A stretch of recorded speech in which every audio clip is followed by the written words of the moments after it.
โรงรับจำนำตระกูลหลินเซียงหวานบุตรสาวตระกูลหลินหยกโบราณชิ้นหนึ่งเนื้อหยกคุณภาพสูงใสสะอาดและเป็นมันวาวการนำสมบัติล้ำค่าเช่นนี้มาจำนหากท่านนำไปจำนำได้ก็จงทำเถิดหากไม่ได้ค่าก็จะไปที่อื่น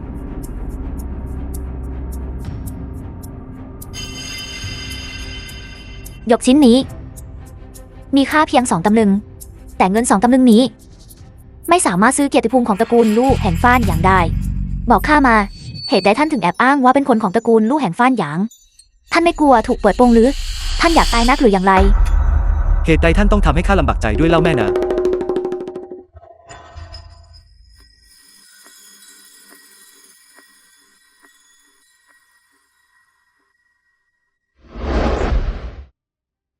เหมือนกับการที่ท่านแต่งกายเป็นชายมันก็เป็นเพียงหนทางหนึ่งในการเอาชีวิตรอดในยุคสมัยแห่งความวุ่นวายนี้แต่ท่านก็น่าจะเลือกทางเดินอื่นได้ท่านพูดเล่นแล้วแม่นางเส้นทางอื่นพิสูจน์ให้เห็นว่าท่านยังมีทางเลือกแล้วพวกเราล่ะพวกเราไม่มีทางเลือกอีกแล้วไม่มีทางออกเลยข้าเพียงแต่พูดเพื่อเจอไปเรื่อยความเที่ยงธรรมของท่านทำให้ข้ารู้สึกละอายใจยิ่งนัก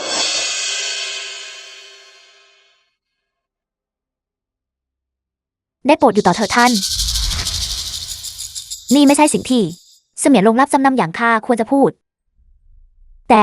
เพียงแรกเห็นของชิ้นนี้ก็รู้แล้วว่าไม่ใช่สิ่งที่คนธรรมดาทั่วไปจะครอบครองหากท่านทิ้งโอกาสที่ซ่อนอยู่เบื้องหลังหยกชิ้นนี้เพียงเพื่อแลกกับเงินเศษเล็กผลเสียจะมากกว่าผลดีมหาศาลนักข้าหวังว่าท่านจะทบทวนให้ดีของโบราณมีไว้สำหรับยามสงบทองคำมีไว้สำหรับยามวุ่นวายทองคำคือสกุลเงินของยุคแห่งความวุ่นวายหากสิ่งนี้แลกเป็นเงินตราได้บ้างเพื่อใช้ประทังชีวิตในยุคสมัยที่ผันผวนนี้ก็นับว่าคุ้มค่าแล้วหยกชิ้นนี้ไม่ใช่สิ่งที่ครอบครัวธรรมดาจะสามารถครอบครองได้ต่อให้เขาไม่ใช่คนของตระกูลลู่แห่งฟ้านหยางเขาก็ต้องมาจากตระกูลสูงสักอย่างแน่นอนบวกกับคำพูดและการกระทำของเขาเห็นได้ชัดว่าเขาต้องทำสิ่งที่ยิ่งใหญ่ในอนาคตพ่อของข้าเคยกล่าวไว้เสมอทักษะที่สำคัญที่สุดในการค้าขายคือการมีสายตาที่เฉียบคมคนเราต้องรู้จักมองออกว่าสิ่งใดคือสมบัติล้ำค่าบางทีชายผู้นี้อาจเป็นสินค้าล้ำค่าของข้า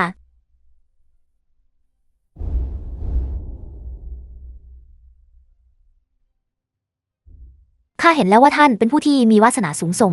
และจะต้องสร้างชื่อให้เป็นที่ประจักษ์ในอนาคตอย่างแน่นอนนี่คือทั้งหมดที่ข้ามีหากวันหน้าท่านสามารถสร้างเส้นทางให้แก่ตนเองได้ท่านพอจะให้ความคุ้มครองข้าได้หรือไม่ขอบคุณแม่นางความเมตตาของท่านแม่นางลู่เจินจะจดจำไว้ในใจอย่างไม่ลืมเลือนวันหน้าข้าจะตอบแทนท่านอย่างงามแน่นอนลาก่อนแม่นางมานี่พักเฉาปังยาเดซอนมานี่สัตว์เดรัจฉานไอ้พวกสัตว์นรกปล่อยลูกสาวข้าอยู่นี้รอยลูกสาวข้าไปข้าจะทำให้เจ้าเลิกซ่อนตัวข้าจะทำให้เจ้าเลิกซ่อนตัวเอาสกปรกของพวกเจ้าออกไปเจ้าพวกเสื่อมทรามพวกเจ้ายังกล้ามาท้าทายคุณชายลูกอีกหรือพวกเจ้าคิดว่าพวกเจ้าเป็นใครกันก็แค่หนูในท่อระบายน้ำคิดว่าตัวเองจะครองโลกได้เพียงเพราะตอนนี้มันมืดมิดนั้นหรือเจ้าไม่รู้หรือว่าอย่างไรเสียรุ่งอรุณก็ย่อมต้องมาถึงลูกสมุนพักเฉาปังแม่นางน้อยคนนี้ประโยชน์ไม่บอกเลยนะพูดได้ดีใส่หัวไปประมุขเฉาหญิงงามที่มีจิตใจเด็ดเดี่ยวไม่เบา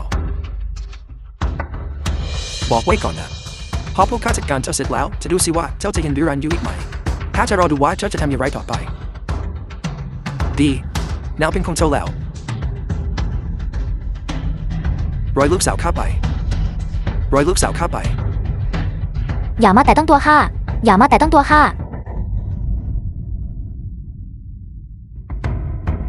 แม่นางหลินบอกเจ้าแล้วให้เอามือสกปรกของเจ้าออกไปจากตัวนางเจ้าหูหนวกหรืออย่างไรลู่เจินท่านประมุขเฉาได้ยินกิตติศักดิ์ของท่านมานานสู้ได้พบหน้าไม่ได้น่าเสียดายที่การได้พบท่านนั้นไม่น่าประทับใจเท่ากิตติศักดิ์ที่ร่ำลือข้าจะจัดการพวกมันข้ามันหยุดไม่อย่างนั้นข้าจะหักคอแม่นางนี้ทิ้งข้าเป็นคนของตระกูลลู่แห่งฟ้านหยางและข้าไม่ได้มีความแค้นเคืองใดกับพรรคเฉาปังของท่านข้าเพียงแต่ทนดูไม่ได้ที่ท่านประมุขเฉาไร้ซึ่งความเคารพต่อสตรี เหตุใดไม่ไว้หน้าข้าสักครั้งปล่อยนางไปเถิดถือเสียว่าเรื่องวันนี้จบลงเพียงเท่านี้ท่านประมุขเฉาคิดเห็นเช่นไรไม่หากปล่อยนางไปง่ายๆเช่นนี้และกฎของพรรคเจ้าพังจะเอาไว้ที่ไหนไม่เท่ากับว่ามีไว้ประดับเฉยๆหรอกหรือหากทุกคนทำเช่นนี้กันหมดแล้วพี่น้องกว่าร้อยชีวิตในพรรคเจ้าพังของข้าจะอยู่รอดและยิ่งใหญ่ได้อย่างไรดูท่าสถานะของตระกูลลู่แห่งฟ้านหยางของข้าณที่แห่งนี้จะไม่มีค่าพอแม้แต่กฎเกณฑ์ของพรรคเฉาปังของท่านดูท่าท่านตั้งใจจะเป็นปฏิปักษ์กับตระกูลลู่ท่านล้อเล่นแล้วพรรคเจ้าพังจะกลายเป็นศัตรูกับตระกูลลู่แห่งฟ้านหยางได้อย่างไรแต่ว่าหากข้าปล่อยตัวพวกเขาไปเพียงเพราะคำพูดของท่านนั่นจะไม่เท่ากับเป็นข้าละทอนเกียรติยศของพรรคเฉาปังหรอกดูท่าท่านประมุขเฉาท่านคงกังขาในตัวตนของข้าเอาเช่นนี้เป็นอย่างไรเรามาเดิมพันกันภายใน3 วันเราจะให้การดูแล2 พ่อลูกนี้ในฐานะแขกของพรรคเฉาปังภายใน3 วันนี้ข้าจะรับรองว่าพวกเขาจะออกจากพรรคเฉาปังไปได้อย่างปลอดภัยหากข้าแพ้ข้าจะล้างมือไม่ยุ่งเกี่ยวกับเรื่องนี้อีกแต่หากข้าชนะข้าขอให้ท่านประมุขเฉายกเลิกกฎของพรรคเฉาปังเสียและปล่อยให้2 พ่อลูกนี้จากไปอย่างสงบท่านเห็นควรหรือไม่ได้เช่นนั้นข้าจะรอคุณชายมาถึงแล้วไม่ต้องกังวลไปแม่นางหลินลู่เจินจะมาช่วยท่านอย่างแน่นอนโปรดรอข้าก่อนจวนเฉาท่านประมุขโปรดระงับตัวซะด้วยพวกเขาไม่ได้ทุกล็อกเสียทีเดียวในคราวนี้ก่อนหน้านี้ชายผู้นั้นเป็นทิ้งชาวนาธรรมดาแต่ไม่นานมานี้เขาเริ่มอ้างว่าตนมาจากตระกูลลู่แห่งฟ้านหยางโดยอ้างว่าได้ใช้ชีวิตสันโดษมาโดยตลอดชายผู้นี้รู้วิชาไสเวทและเขายังสามารถสร้างอาวุธได้อีกด้วยว่ากันว่าผู้ใดที่ถูกอาวุธของเขาทำร้ายต่อให้ไม่ใช่แผลชะกันร่างกายเขาจะไร้ความรู้สึกโดยสิ้นเชิงน่าสะพรึงตัวยิ่งนักท่านประมุขเขาสามารถทำให้ภูเขาที่ถูกเก็บทักป่าไปจนหมดสิ้นกลับมามีพืชพันธุ์งอกงามได้อีกครั้งเขายังสร้างสิ่งประหลาดพิสดารอีกหลายอย่างบัดนี้นิกายไม้พายเขียวได้ถูกเขาครอบครองไปแล้วและผู้คนมากมายก็พากันไปเข้าพบกับเขาพอได้แล้วน่ารำเกียจข้าเข้าใจแล้วเขาเพียงแค่ต้องการใช้พวกเราเพื่อสร้างชื่อเสียงให้ตนเองหากปล่อยให้เขาทำสำเร็จเพราะข้าในท้องถิ่นย่อมต้องยอมสยบให้แก่เขาอย่างหลีกเลี่ยงไม่ได้ยุทธภพก็จะหวาดเกรงเขาเช่นกันท่านประมุขพวกเราควรทำอย่างไรดีท่านประมุขพวกเราคงรับมือกับไซเวทเขาให้หมอนี้ได้ไม่ง่ายนะไซเวทในสายตาข้ามันเป็นเทียนกลอุบายเท่นๆเท่านั้นใช่โอคำสั่นลงไปเพื่อมาตรการรักษาความปลอดภัยอย่าเปิดโอกาสให้พวกมันเขาปล่อยพรรคเฉาปังรับทราบไปเดี๋ยวนี้3 วันต่อมา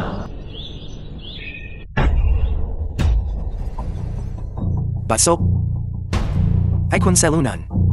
เป็นได้แค่คนขี้กลาดมันปล่อยให้ข้าต้องรอตั้ง3 วันดูท่าประโยชน์หายนะแล้วท่านประมุขมีฝูงชนจำนวนมหาศาลมาถึงหน้าประตูแล้วจะข้าวต้มให้พวกเรากินหาอะไรให้พวกเรากินหน่อยจวนตระกูลเฉาเกิดเรื่องอะไรขึ้นทำไมถึงมีผู้ลี้ภัยมากมายเช่นนี้ปล่อยพวกเราเข้าไปข้าไม่รู้ว่าข่าวลือมาจากไหนแต่พวกเขาลือกันว่าพรรคเฉาปังกำลังเปิดโรงทานข้าวต้มผู้ลี้ภัยพวกนี้พวกมันเริ่มเข้าเมืองมาตั้งแต่3 วันก่อนและเทรดอยู่ที่นี่ตั้งแต่นั้นมาพวกมันจ้องประตูใหญ่เราด้วยสายตาอาฆาตเร็วเข้ารีบปิดประตูเร็วอย่าให้พวกมันเข้ามาปล่อยพวกเราเข้าไปอย่าให้พวกมันปิดประตูพวกเขาต้องมีอาหารปล่อยประตู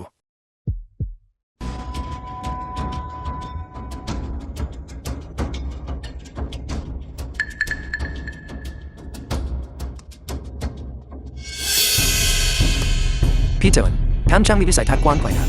ดังนั้นเหล่าผู้ลี้ภัยจึงถูกท่านเรียกมาเพื่อโจมตีพรรคเฉาปังแต่ถึงอย่างนั้นมันคงไม่ได้นะในการช่วยเหลือแม่นางหลินคือผู้มีพระคุณของข้าการที่ได้ช่วยท่านและบิดาของท่านโดยไม่ต้องเสียเลือดเนื้อเลยแม้แต่หยดเดียวนับเป็นโชคดีมหาศาลท่านพ่อหลินมันเป็นเพียงในจำนวนเล็กน้อยเท่านั้นมีได้สลักสำคัญอันใดคุณชาย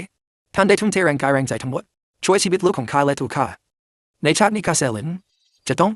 ทุ่มเททุกอย่างที่มีเพื่อตอบแทนท่าน หยุดเดี๋ยวนี้ ยุคสมัยนี้เต็มไปด้วยความวุ่นวายและทุกคนต่างพยายามเอาตัวรอด แต่เป็นที่คาดการณ์ได้ว่าพรรคเฉาปังจะมองหมู่ตึกตระกูลลูกของเรา เป็นหนามยอกอกเป็นเสี้ยนหนามที่คอยกวนใจ เป็นความรำคาญที่ไม่มีวันจบสิ้นข้ายังสงสัยว่าจะเป็นผลดีหรือผลร้าย ที่พวกท่านสองคนจะกลับไปกับข้า การที่คุณชายล้อให้ทักเจ้าบังโกรธเทื่อง The Man film går was en ton matcha. translated and Lukeของข้าและถูก narrated ฆ่า by M Media. ชอบลาบและเข้าคำล้วนเป็นโชคชะตาของเรา เหตุใดจึงยึดติดกับโชคชะตานัก ท่านไม่รู้หรือว่าโชคชะตาของข้าลิขิตโดยตัวข้าเองไม่ใช่สวรรค์ คุณชายลู่ท่านคิดจะลงมือก่อนหรือ สมแล้วที่เป็นคุณชายลู่ที่ข้ารู้จัก ข้ามีแผนการที่ดีจริงๆ เพียงแต่ว่าข้าต้องการการสนับสนุนอย่างเต็มที่จากท่าน ท่านทั้งสองจะยินยอมหรือไม่ พวกเรายินดีเป็นอย่างยิ่ง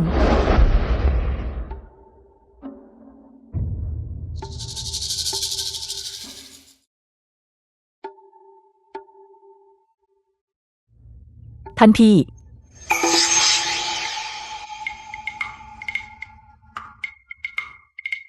ท่านพี่กลับมาแล้ว นี่หรือคือ แม่นางหลินที่ท่านพี่เฝ้าคนึงหา นางงดงามดุจดอกไม้จริง ใช่แล้วถูกต้อง ผู้นี้คือผู้มีพระคุณของข้า แม่นางหลิน หากไม่ได้รับความช่วยเหลือจากแม่นางหลินในตอนนั้นหมู่ตึกตระกูลลูกของเราคงไม่สามารถพัฒนาได้ดีถึงเพียงนี้ในวันนี้ จริงไหม เท่าแก่หลินและแม่นางหลินจะมาตั้งรกรากอยู่ที่นี่ เรื่องเหล่านี้ภรรยาของข้าเป็นผู้จัดการทั้งหมดข้าจะไม่เข้าไปก้าวก่ายข้าจะไม่เข้าไปก้าวก่าย การผสมปูนซีเมนต์คืบหน้าไปถึงไหนแล้ว และกรรมฐานนั่นหาพบหรือยัง ถูกต้องแล้ว ดินประสิวชิ้นใหญ่ขนาดนั้นข้าหาไม่เจอแล้วข้าต้องหามันให้พบเดี๋ยวนี้ ดินปืน การพัฒนาดินปืนจะล่าช้าไปกว่านี้ไม่ได้แล้ว ท่านต้องรู้ว่าพรรคเฉาปังแห่งนี้จะต้องมองหมู่ตึกตระกูลลูกของเรา เป็นหนามยอกออกในอนาคตอย่างแน่นอนผู้หญินข้ามีอีกวิธีหนึ่งในการปรับปรุงกังหันน้ำข้าต้องไปทดลองมันเดี๋ยวนี้ ๆ อารมณ์ของท่านพี่ มักจะคาดเดาได้ยากเสมอ ข้าหวังว่าแม่นางหลิน จะไม่ถือสา แล้วถ้าเขามีภรรยาแล้วจะเป็นไรไป ตัวข้าหลินเซียงหวานมิได้ไปกว่าใครหน้าไหนทั้งสิ้น หมู่ตึกตระกูลลูก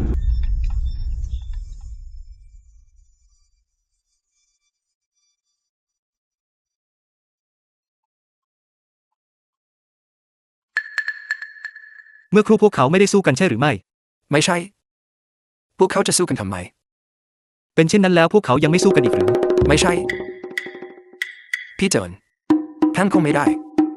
ชอบดูผู้หญิงตบตีกันหรอกนะ พี่เจินท่านกำลังคิดจะรับแม่นางหลินเป็นอนุคัญญาหรือ พี่เจินหากท่านชอบแม่นางหลินก็ให้นางอยู่ต่อสินางก็เป็นเพียงสาวชายที่ท่านซื้อมาเป็นภรรยานางคงไม่ว่าอะไรหรอก ข้าจะทำเช่นนั้นได้อย่างไร ในเมื่อข้าได้แต่งงานกับหลิงซงแล้ว ข้าถือว่านางเท่านั้น ที่เป็นภรรยาของข้า ผู้ชายทั่วไปก็แบบนี้ การที่บุรุษจะมีสามภรรยาสี่อนุพัญญาเป็นเรื่องปกติไม่ใช่หรือ อีกอย่างสองพี่นั้นก็อุทิศตัวให้ท่านอย่างลึกซึ้งเมื่อถึงเวลานั้นภรรยาของท่านก็นอนข้างนอกและแม่นางหลินก็นอนข้างทิ้งท่าน เจ้าเด็กแสบ แม้ว่าหลิงซงจะมีพื้นเพมาจากฐานะบ่าวไพร่ แต่นางเป็นผู้มีความรู้และเข้าใจโลก หากได้รับโอกาสให้เห็นโลกภายนอก นางมีวิสัยทัศน์ที่วันหนึ่งจะเติบโต เป็นถึงอัครเสนาบดีก็คงไม่ใช่เรื่องแปลก และสำหรับแม่นางหลินผู้นี้ นางมาจากตระกูลพ่อค้า เดินทางไปทั่วสารทิศตั้งแต่ยังเด็ก นางเป็นคนหัวไว และไม่เหมือนคนส่วนใหญ่ นางอาจเติบโตเป็น แม่ทัพผู้ปราดเปรื่องได้ในวันหน้า สักวันหนึ่ง ภรรยาของท่านเป็นอัครมหาบดีแม่นางหลินเป็นแม่ทัพพี่เจินท่านคงไม่ได้คิดจะขึ้นเป็นฮ่องเต้หรอกนะ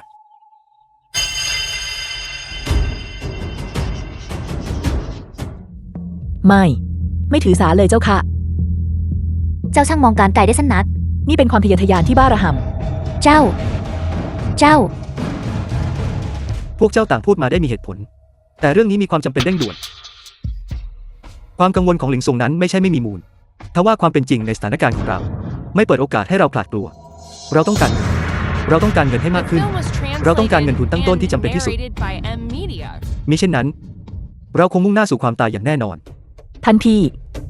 เงินทองย่อมสำคัญแต่อาหารสำคัญยิ่งกว่าในยามนี้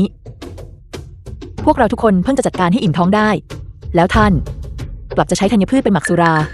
ถึงเวลานั้นหมู่ตึกทั้งแห่งคงต้องอดอยากอีกครั้งทันทีจิตใจของผู้คนจะสั่นคลอนถึงตอนนั้นก็สายเกินแก้ธัญพืชนั้นสำคัญก็จริงแต่ผักป่าก็สามารถประทังความหิวได้เช่นกันการหมักสุรานั้นต่างออกไปหากการนี้สำเร็จหมู่ตึกตระกูลลู่ก็จะมีรายได้ที่มั่นคงและปณิธานอันยิ่งใหญ่ของคุณชายก็จะมั่นคงเช่นกันท่านกำลังสร้างวิมานในอากาศเจ้าช่างมองการไกลได้สั้นนักหากเราไม่ต้องใช้ธัญพืชในการหมักเหล้านั่นไม่ถือว่าเป็นเรื่องดีที่สุดของทั้งสองทางหรอกหรือสมดังคาดดวงของคนตะกละไม่เคยเลวร้ายทว่าเมื่อมองดูพวกเจ้าทั้งสองแม้แต่เหล้าสูตรพิเศษที่ข้าอุตส่าห์หมักมากับมือดูท่าข้าคงเก็บไว้ไม่ได้แล้วห้องเก็บไว้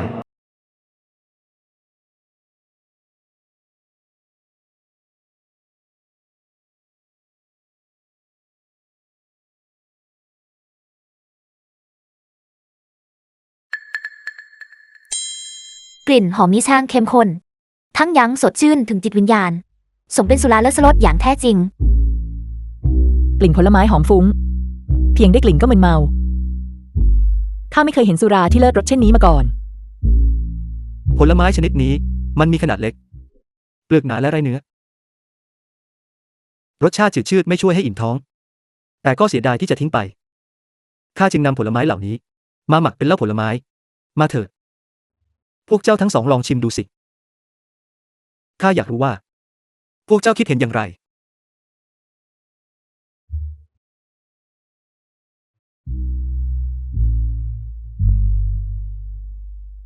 รสชาติมีเอกลักษณ์ยิ่งนักดีกว่าสุราหวยตอที่พักเช้าบังขายอยู่ตั้งหลายเท่าสิ่งนี้ต้องเป็นสิ่งที่ตระกูลขุนนางในเมืองหลวงไม่เคยได้พบเห็นมาก่อนแน่ทว่าผลไม้ป่ามีปริมาณจำกัดต่อให้เราใช้ผลไม้ทุกผลที่มีเพื่อหมั่นสุรานี้แล้วกระนั้นก็ยังไม่เพียงพอเช่นนี้จะช่วยเสริมสร้างกองกำลังของเราได้อย่างไรเจ้าเข้าใจผิดแล้วดังคำกล่าวที่ว่าความหายากย่อมสร้างมูลค่าหากสุรานี้ตกไปอยู่ในมือของเราผู้ลี้ภัยมันก็ไร้ค่าไม่เพียงพอแม้แต่จะแก้กระหายแต่หากมันเข้าถึงมือชาวบ้านทั่วไปก็คงขายได้เต็มที่เพียงโหลเหรียญต่อไหเป็นเพียงเครื่องดื่มราคาถูกเพื่อดับกระหายทว่าหากเราห่อหุ้มมันด้วยชื่อเสียงแล้ววางมันไว้ในมือของเราชนชั้นสูงโดยอ้างว่าสุรานี้หมักยากยิ่งและหายากที่สุดในใต้ล่ามันก็อาจมีค่าดั่งทองคำสมแล้วสมกับเป็นบุตรสาวตระกูลพ่อค้าคุณหนูหลินท่านช่างเป็นเลิศไร้ผู้เปรียบเมื่อใดที่ท่านรับหน้าที่เป็นผู้จัดการการค้าแห่งหมู่ตึกตระกูลลู่ท่านย่อมกุมอำนาจการค้าทั้งหมดไว้ในกำมือเมื่อหมู่ตึกตระกูลลู่ของเราประสบกับผลผลิตที่อุดมสมบูรณ์ทุกคนย่อมไม่จำเป็นต้องกังวลเรื่องปากท้องอีกต่อไปเราจะหมักเหล้าด้วยธัญพืชถึงเวลานั้นเหล้าของเรานี้จะถูกขนานนามว่าสุราแห่งความรู้สึกอันสูงสุดสุราสุพรรณอารมณ์ให้พวกคนร่ำรวยเหล่านั้นกลายเป็นถุงเงินของเราชน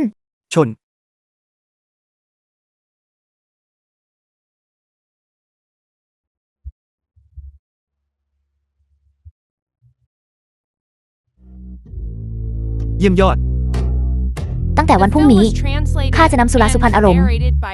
ออกจากหมู่ตึกตระกูลลู่และวางขายไปทั่วทุกที่ของแผ่นดินทำดีมากดื่มอีกจอก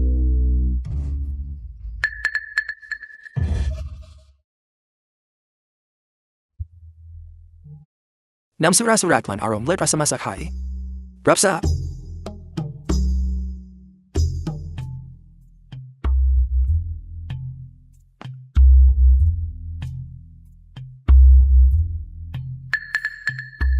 สุรานี้หอมละมุนยิ่งนักข้ารู้สึกเหมือนจะเมาเพียงแค่ได้กลิ่นนี่คือเหล้าสุราเลิศรสในตำนานใช่หรือไม่30 ตำลึงเงินต่อ1 ไหคนธรรมดาคงไม่มีปัญญาซื้อดื่มท่านยังไม่รู้เรื่องราวทั้งหมดเพราะขอรับ สุราษฎร์อารมณ์เลิศรถนี้เป็นของขึ้นชื่อของหมูตึกตระกูลลูเราผลิตเพียงเดือนละ100 ไหไม่ขาดไม่เกินแม้แต่ไหเดียวหากไม่ใช่เพราะหัวหน้าของเราเป็นสหายสนิทกับเท่าแก่ลินแห่งหมูตึกตระกูลลูสุรานี้คงไม่มีทางนำออกมาขายเป็นแน่แม้ราคาจะสูงเร็วแต่ก็ขายหมดเกลี้ยงอยู่ตลอดสิ่งที่ท่านดื่มอยู่ในวันนี้สุรานี้พรุ่งนี้อาจจะไม่มีให้ดื่มแล้วเราจะรอชาอยู่ใหญ่ข้าขอซับได้ด้วย ข้าก็ต้องการ1 ไหเหมือนกัน ได้เลย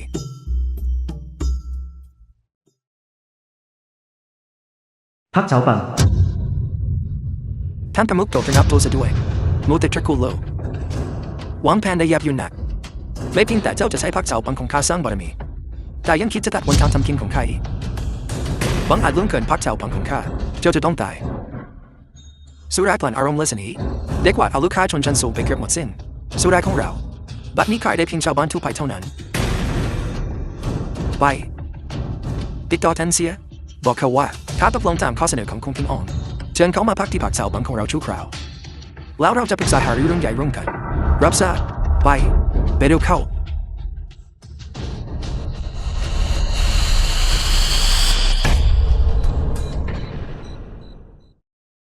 หมูตึกตระกูลลูก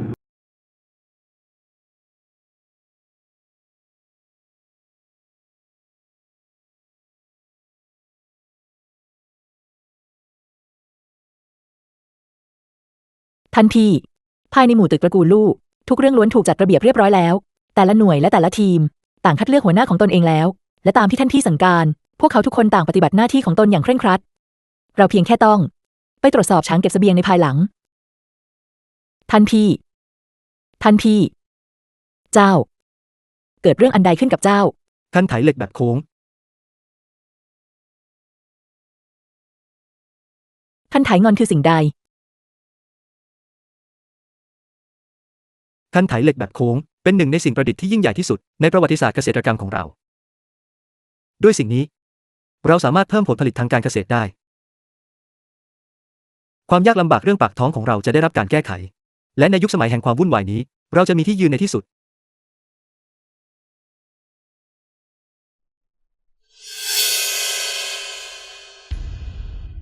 ข้านึกว่าข้าเป็นคนเดียวที่มีข่าวดีแต่ดูเหมือนท่านลู่จะมีข่าวดีเช่นกันเช่นนั้นหรือพักเฉาปังกำลังถูกท่านบีบคั้นจนพวกเขาไม่มีที่ยืนแล้วหรือสุราของพวกมันด้อยคุณภาพมาตั้งแต่ต้นเมื่อสุราสุพรรณอารมณ์ของเราออกสู่ตลาดมันก็ยอมกวาดล้างคู่แข่งทั้งหมดไปโดยธรรมชาติเป็นเรื่องดีที่สุราขายดีแต่ข้าเกรงว่าปัญหาของเรากำลังจะมาเคาะประตูบ้านในไม่ช้าจะหมายความว่าอย่างไรพี่เจนมีเรื่องเกิดขึ้นแล้วพี่เจน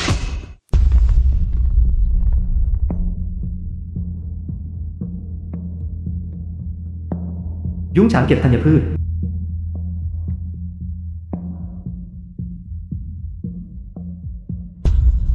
พวกเราจะทำอย่างไรกันดี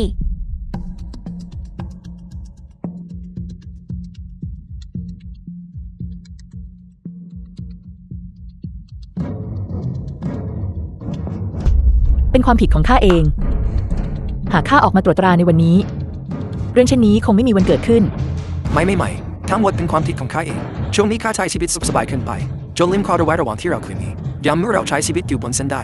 ในยามที่เราต้องใช้ชีวิตอยู่บนเส้นได้ทั้งหมดเป็นความผิดของข้าเองการมานั่งโทษตัวเองในตอนนี้ย่อมไร้ความหมายสุราของเราได้ตัดเส้นทางทำเงินของพรรคเฉาปังไปแล้วจึงไม่แปลกที่พวกเขาจะหันมาตัดเสบียงของเรารู้เจนท่านกำลังจะบอกว่าพรรคเฉาปังเป็นผู้ทำเช่นนั้นหรือเป็นที่ชัดเจน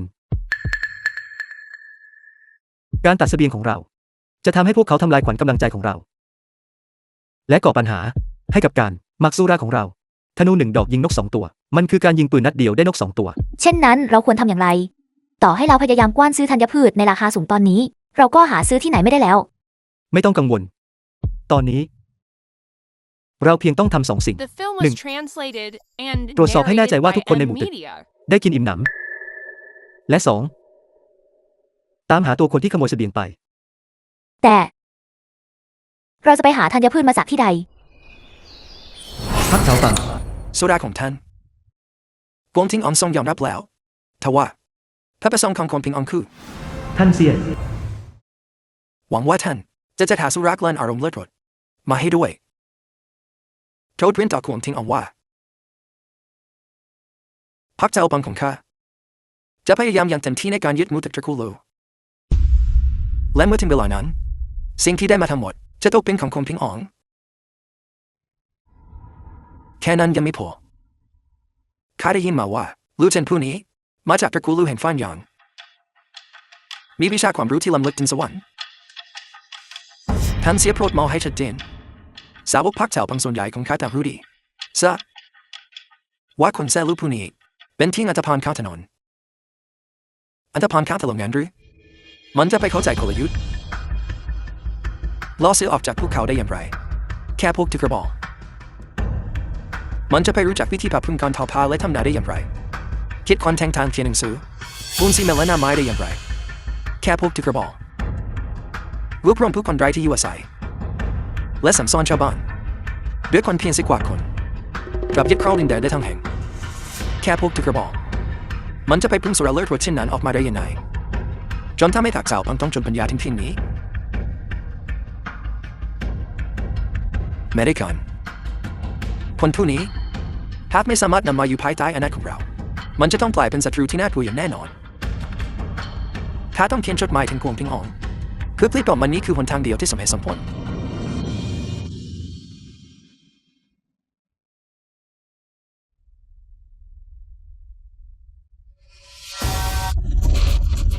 แต่เท่าโลกมาผู้นี้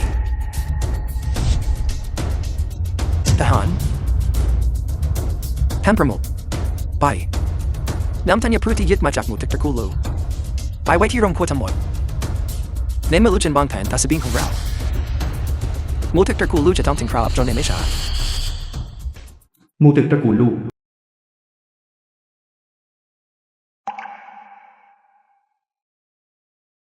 หลิงสวงไปที่หลังบ้านแล้วเก็บผักพวกนั้นมาจากนั้นไปเอาไข่จากเล้าแล้วทำเมนูไข่ผัดกุยช่ายสำหรับมื้อเช้าของเราแล้วก็นำฟักทองจากค้างมาต้มเป็นโจ๊กจำไว้เลือกเฉพาะผลที่สุกงอมเต็มที่เท่านั้นอย่าได้นำผลที่ยังไม่สุกงอมมาให้ข้าเฉียว ทว่าผักเหล่านั้น กินได้จริงหรือ แล้วน้ำเต้าสีดำนั่นเล่ามิใช่แค่มีไว้ประดับหรอกหรือ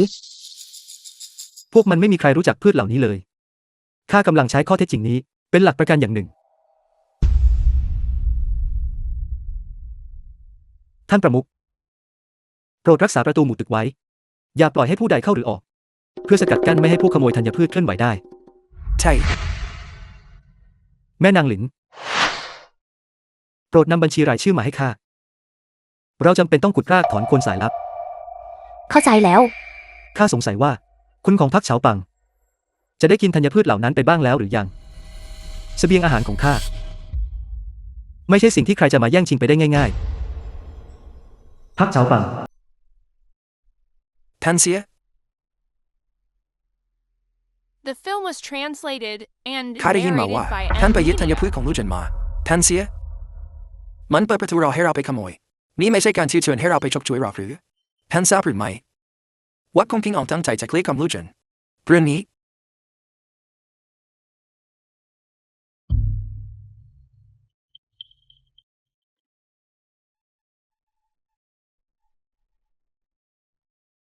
เจ้าคนสายเลวเจ้าให้ข้ากินอะไรเข้าไปพรีตามเมามาเรียวเข้าหมู่ตึกตระกูลลู่ดังนั้นท่านจึงจงใจ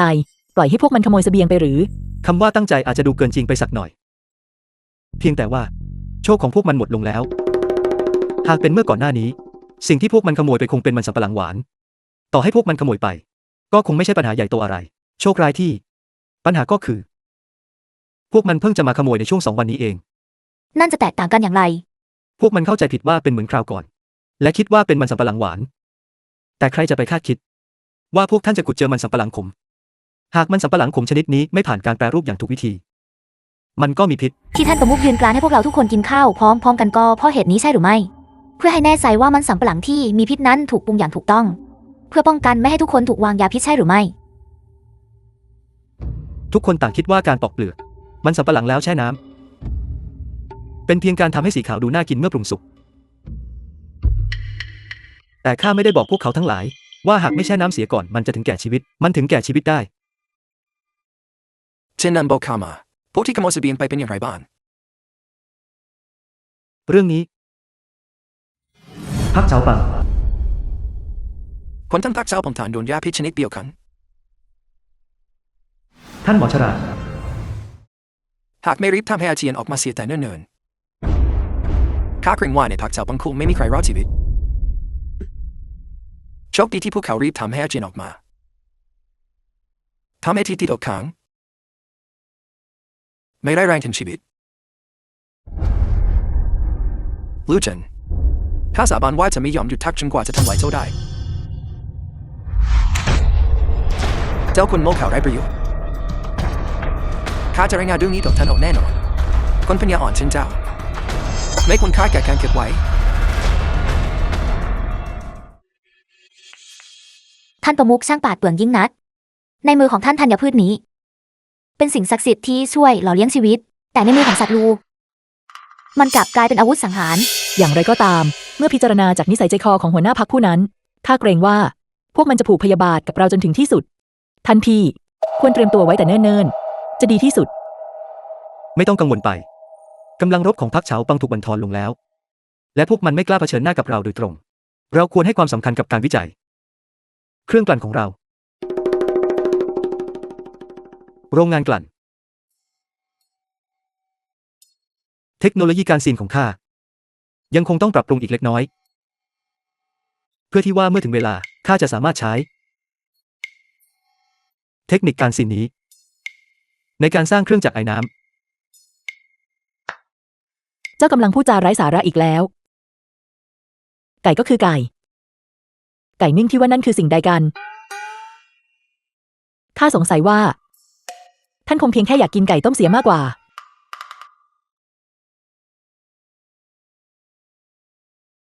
คุณชายลูก ท่านได้คิดค้นสิ่งประดิษฐ์ใหม่ขึ้นมาอีกอย่างแล้วหรือ เมื่อข้าพัฒนาเครื่องจักรไอ้น้ำนี้ได้สำเร็จ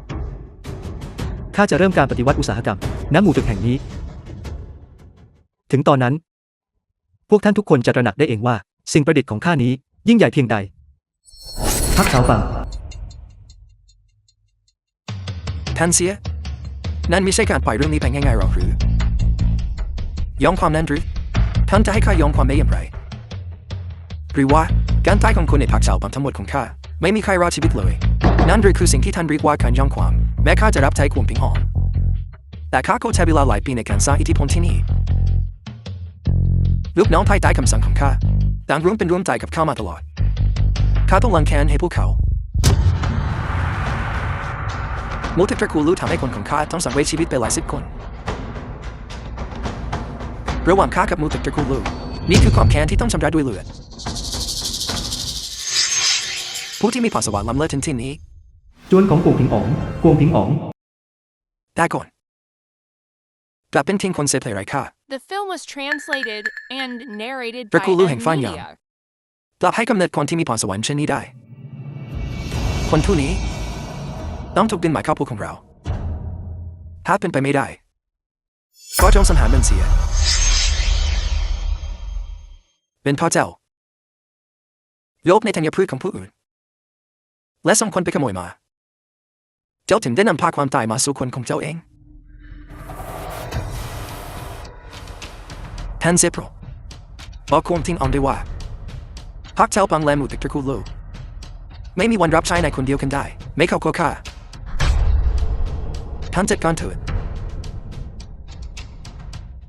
เจ้าไม่สามารถใช้เหตุผลกับคนชั่วช้าเช่นนี้ได้ทหารประกาศคำสั่งลงไปนับแต่นี้เป็นต้นไปพักเจ้าปังแลหมู่ตึกตระกูลลูคือศัตรูขั้วขาดรับทราบ หมู่ตึกตระกูลลูเซินจุ้ย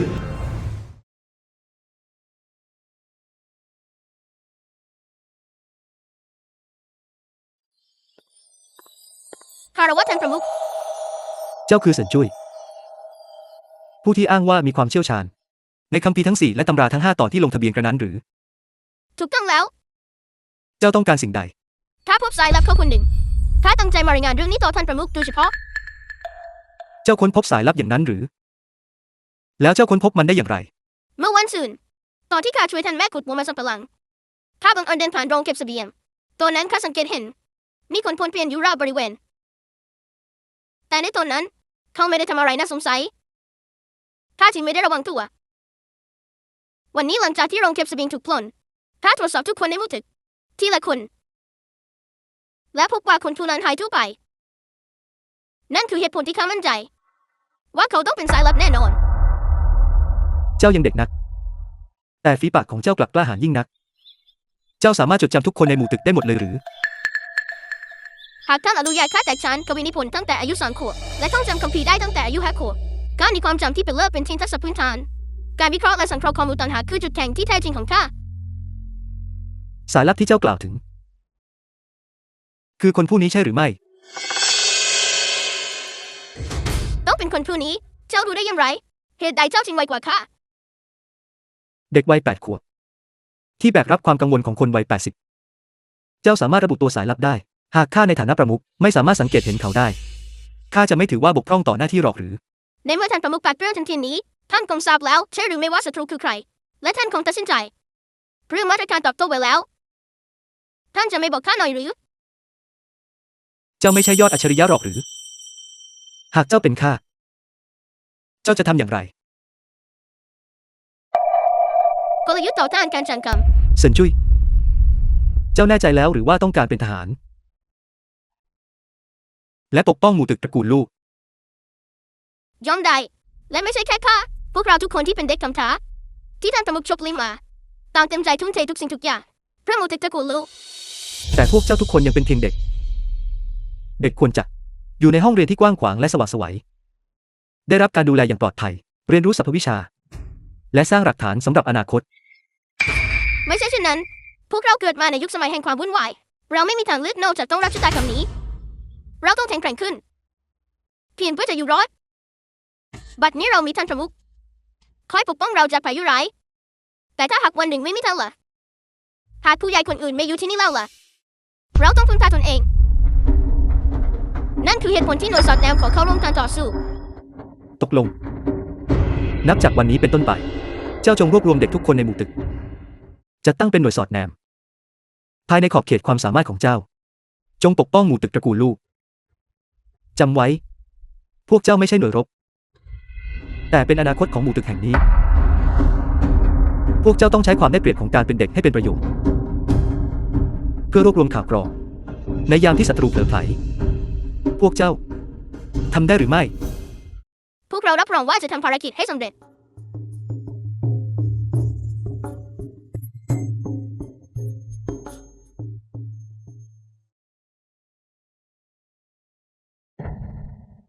อรุณสวัสดิ์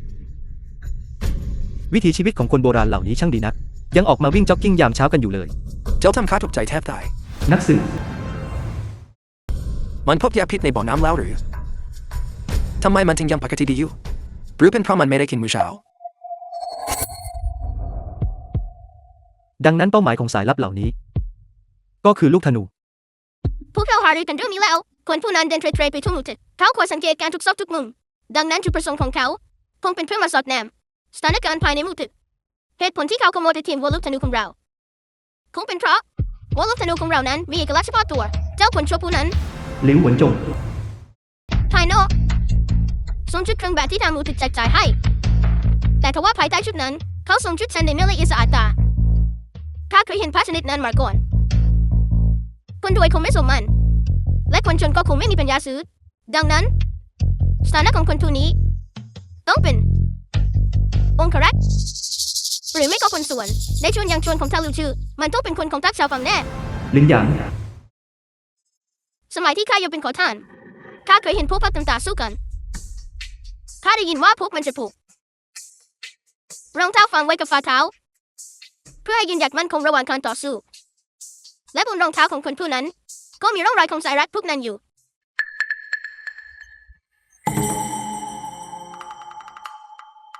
อะไรกัน ยังจะผูกใจเจ็บอยู่อีกหรือ หูเสี่ยวถูก นั่นมันตั้งแต่สมัยเรายังเด็กไม่ใช่หรือ ข้าขโมยน้ำตาลปั้นของเจ้าไปงั้นหรือ ข้าไม่ได้คืนให้เจ้าไปแล้วหรือไง แม่ข้าบอกว่าเจ้าเป็นคนไม่เอาไหน แม่หนูน้อย เจ้าเข้าใจผิดแล้ว เจ้าต้องมองคนด้วยสายตาที่ก้าวหน้า ตัวเจ้าเมื่อวานกับตัวเจ้าในวันนี้ อาจจะดูคล้ายกัน แต่ถ้าเทียบตัวเจ้าเมื่อปีที่แล้วกับตอนนี้ล่ะ มันต่างกันราวฟ้ากับเหว เจ้าคิดจริงๆหรือว่าเจ้าไม่เคยเปลี่ยนไปเลย พูดมา ผู้เสวียน อย่าได้ทำตัวผาดถั่วละลายกระดูกสันหลังข้าไม่น่าพาเจ้ามาด้วยเลยข้าไม่ใช่ ถ้าอย่างนั้นก็พูดมาข้าเห็นที่ใบแขนเสียของชุดเท่นในของเขา The film was มีหลาย translated ปรับเป็นคลื่น and น้ำสองสาย narrated by M Media. ข้าเดาว่า เขาต้องมาจากพักเฉาปังแม่ข้าเคยสักผ้าให้พักเฉาปังและข้าเคยเห็น ว่าพวกเขาทุกคนมีหลายปักคลื่นน้ำสองสายที่ใบแขนเสียดังนั้นเขาต้องเป็นคนของพักเฉาปัง ไม่เลวเลย สมแล้ว พรสวรรค์ที่แท้จริงมักพบได้ในหมู่สามัญชน ข้าไม่นึกเลยว่าในหมู่ตึกตระกูลลูกที่ต่ำต้อยของข้า เด็กตัวเล็กๆเพียงไม่กี่คน จะสามารถสืบหาตัวตนของสายลับผู้นี้ได้ พวกเจ้ามีพรสวรรค์จริง ท่านประมุขหมายความว่า พวกเราคาดเดาได้ถูกต้องใช่หรือไม่ ๆ พักเฉาปัง ยังไม่ละความพยายามที่จะยึดหมู่ตึกตระกูลลูก พวกมันมีแผนการซ่อนเร้นอยู่ตลอด เมื่อไม่กี่วันก่อน เราเพิ่งจะพลิกสถานการณ์กลับมาได้ และทำให้พวกมันต้องเจ็บปวดอย่างแสนสาหัส คาดว่าตอนนี้ พวกมันคงกำลังเตรียมการแก้แค้น และลูกธนูเหล่านี้ ข้าสงสัยว่า คือจุดเปลี่ยนสำหรับแผนการต่อไปของพวกมัน เป็นเรื่องของยาพิษ ข้าก็คิดเช่นนั้น เหตุผลที่พักเฉาบางยำเกรงเรา ก็เพราะ ลูกหน้าไม้ของเรา แม้จะไม่ทำให้ถึงแก่ชีวิต แต่ถึงอย่างไร ก็ทำให้คนผู้นั้นหมดความสามารถในการต่อสู้ เมื่อไม่กี่วันก่อน ตอนที่ข้าพูดในที่ประชุมความปลอดภัย ข้าบอกพวกเจ้าให้ระวังยางของต้นไม้เหล่านั้น ก็เพราะมันมีพิษร้ายแรงนั่นเอง ดังนั้น จุดประสงค์ที่มันขโมยลูกธนูไป ก็เพื่อต้องการหายาแก้พิษ และล้างพิษบนลูกธนูของเรา ถ้าเป็นเช่นนั้น ลูกธนูของเราก็จะสูญเสียหัวลูกธนูไป และหากปราศจากอำนาจสังหารนั้น พวกมันก็ไม่ต่างอะไรกับเศษเหล็ก ถ้าเช่นนั้นเราควรทำอย่างไรดี หรือถ้าเราจะเปลี่ยนไปใช้ไม้ชนิดอื่นทำลูกธนู นั่นยิ่งทำให้พวกมันไร้ประสิทธิภาพลงไปอีก เราแค่ปิดประตูมูตึกไว้ดีหรือไม่ ต่อให้พวกมันแข็งแกร่งเพียงใด ก็ไม่มีทางที่จะบุกทะลุกำแพงคอนกรีตเข้ามาได้ แต่ข้าเคยได้ยินนักเล่านิทานพูดถึงเรื่องสงคราม พวกเขาบอกว่าการปิดล้อมมันมักใช้เครื่องทลายกำแพงเสมอ ประตูเมืองของต้านทานไว้ไม่ได้ บางทีเราควรเปลี่ยนไปใช้ยาพิษชนิดอื่น ที่เขาว่ากันว่า อันธพาลนั้นไม่น่ากลัวเท่าไหร่ ที่น่ากลัวคืออันธพาลที่มีการศึกษา ดูพวกเจ้าสิ พวกที่ไร้กาจที่สุดก็คือพวกบัณฑิต แต่ท่านประมุขท่านเองก็เป็นปัญญาชนไม่ใช่หรือ พวกเจ้า4 คน พรุ่งนี้ไปเข้าเรียนด้วยกันซัก หมู่ตึกของเรา อาจผลิตอัจฉริยะที่มีความเชี่ยวชาญหลากหลายได้ แต่เราไม่อาจปล่อยให้กลายเป็นคนโง่เขลาที่ไร้การศึกษา ได้ยินหรือไม่ แล้วพักเจ้าบังล่ะ พวกเจ้าคิดจริงๆหรือว่า หมู่ตึกตระกูลลูกของเรา จะมีเพียงพวกเจ้าเด็กแสบเฝ้าอยู่เท่านั้น วางใจเถอะ รู้จันท่านประมุขเจ้ามีวิสัยทัศน์ตามเทพยดา หลังจากคนผู้นั้นออกจากมูตึกไป เขาก็ตรงไปที่ค่ายของพักเจ้าบังทันที มีคนสังเกตเห็น ว่าในวันที่ธัญพืชสูญหายไปนั้น เขาไม่ได้อยู่ที่นั่น ในช่วง2-3 วันนี้ จู่ๆเขาก็ดูดีขึ้นมา เขาต้องคิดการบางอย่างอยู่แน่ ตามคำสั่งของท่านพี่ข้าได้ เปลี่ยนหัวลูกธนูใหม่ ให้กับลูกธนูในวันนี้แล้ว ท่านพ่อส่งข่าวกลับมาว่า พักเฉาปังและท่านเซีย ได้แตกคอกันแล้ว ช่วง2-3 วันนี้ ท่านเซียพักอยู่ที่โรงเตรียมสวีเซียน ในห้องพักรับรองชั้นเลิศวุ่นอยู่กับการต้อนรับผู้มีวิสัยทัศน์ในท้องถิ่น ดี ทุกอย่างเป็นไปตามที่ข้าคาดการไว้ บัดนี้เราปิดล้อมตาข่ายได้แล้ว ด้านนอกหมู่ตึกตระกูลลูก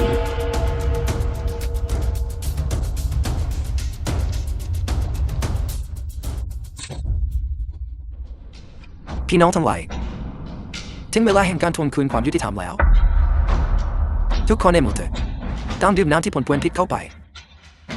ตอนนี้พวกมันไม่เหลือเรี่ยวแรงจะต่อสู้แล้ว ยิ่งไปกว่านั้นข้าได้จัดเตรียมอาวุธลับซึ่งก็คือยาถอนพิษไว้ลวงหน้าแล้วขอเพียงพวกเราบุกเข้าไปในหมู่ตึกเราก็สามารถล้างแค้นให้พี่น้องที่จับไปของเราได้ ไปล้างแค้นกันเถอะพี่น้องทั้งหลายบุกไป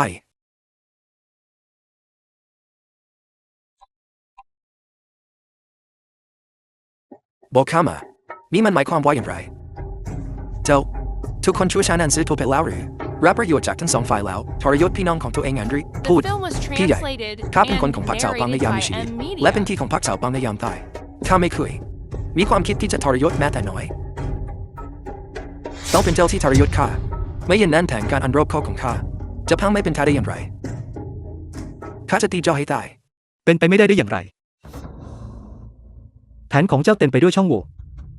มิหนำซ้ำเจ้ายังเดินเข้ามาในกับดักของข้าเองเจ้าไม่มีทางชนะ ปีศาจเจ้ามันต้องเป็นปีศาจแน่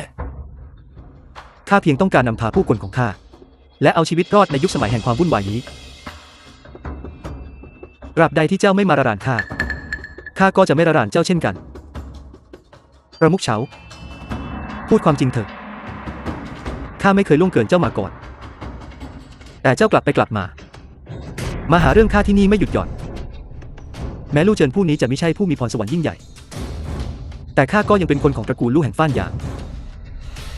เพียงเพราะข้าไม่คิดช่วงชิงอำนาจใต้ล่าก็ไม่ได้หมายความว่าข้าทำไม่ได้หากในอนาคตเจ้ากล้ามาที่นี่อีกสิ่งที่เจ้าจะต้องเผชิญจะไม่ใช่เพียงอาการอัมพาตชั่วคราวแต่เป็นยาพิษร้ายแรง ๆเจ้าได้นั้นวันนี้ข้าจะฆ่าเจ้าทุกอย่างในหมู่ตระกูลลู่จะต้องเป็นของข้า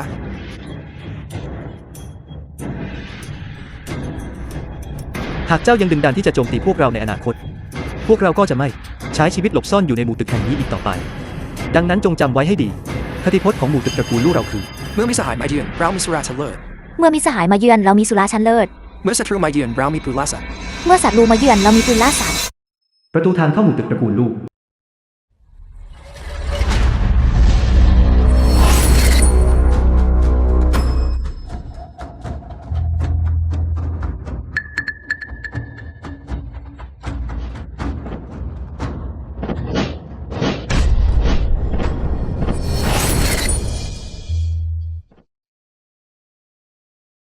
ท่านประมุขอย่าไปเลยมันอันตรายเกินไป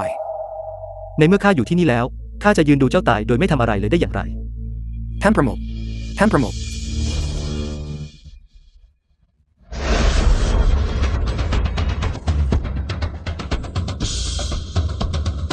นี่ไปไหนทำไมตอนนี้ไม่หนีต่อละไหนเจ้าว่าจะให้ของทิ้งออกชุดไทยนี่เลือดไม่ใช่หรือเป็นอะไรไปว่าจะโอหังของเจ้าหายไปในหมดแล้วไอ้คนพาที่เกิดจากอนุพัญญา เย็นสวิตชิง น้ำพาฟุ้งเดรัจฉานขณะนำตนเองว่าเป็นของทิ้งอ่อนโลกใบนี้ที่วุ่นวายก็เพราะคนอย่างพวกเจ้านี่แหละเราให้ข้าเหยียนสวีทชิงต้องตายในวันนี้วันหนึ่งผู้มีคุณธรรมนับไม่ถ้วนจะมองเห็นท่าใจของเจ้าจะต้องพบจุดจบที่อะไรจะแน่นอนคุณชายอยู่รอดมาได้หลายปีในยุคสมัยที่วุ่นวายเช่นนี้ข้าไม่นึกเลยว่าท่านจะยังคงไร้เดียงสาถึงเพียงนี้ตระกูลของท่านเคยมีราชครูหลายอย่างไรตระกูลของท่านมีประวัติศาสตร์ยาวนานนับร้อยปีแล้วอย่างไรความล้มสลายของท่านจะเกิดขึ้นในชั่วพริบตากวงทิ้งอองคือวีรบุรุษที่แท้จริงแห่งยุคสมัยที่วุ่นวายนี้ส่วนท่านก็ถึงคราวตายแล้ว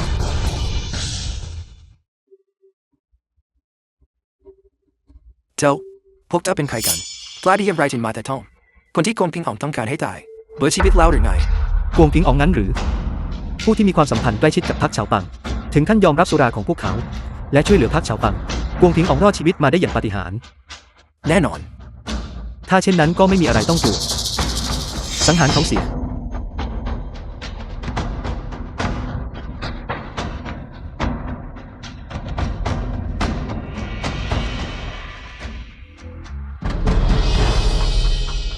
พวกเจ้าใหม่ตัวการล่วงเกินของทิ้งอองหรือมูติของเราเพิ่งเอาชนะประมุขพรรคเจ้าบังได้แบบนี้จะถือว่าเป็นการล่วงเกินของทิ้งอองหรือไม่พวกเจ้ามาจากมูติตระกูลลู่ใช่หรือไม่ อะไรนะ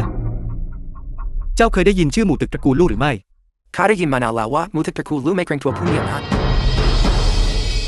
ข้าสวีชิงของมาพึ่งพาพวกท่าน ข้าจะบอกให้หมู่ตึกตระกูลลู่ของเราไม่เลี้ยงคนเกียจคร้านแบกหามก็ไม่ไหวหยิบจับงานการก็ไม่ได้เจ้าทั้งขี้เกียจและเฉื่อยชาแม้แต่พืชผลยังแยกไม่ออกหมู่ตึกตระกูลลู่ของเราจะมีประโยชน์อะไรกับเจ้า ถึงแม้ตัวข้าส The วีชิง film จะ was ไร้กำลังชนไม่มี translated ปัญญาแม้แต่จะมัด and กัด narrated by M. แต่อยังน้อยข้าก็ได้รำรีตำรามามากพอสมควร หากมีสิ่งใดที่ข้าพอจะรับใช้ได้ข้าจะทำโดยไม่หวังเลย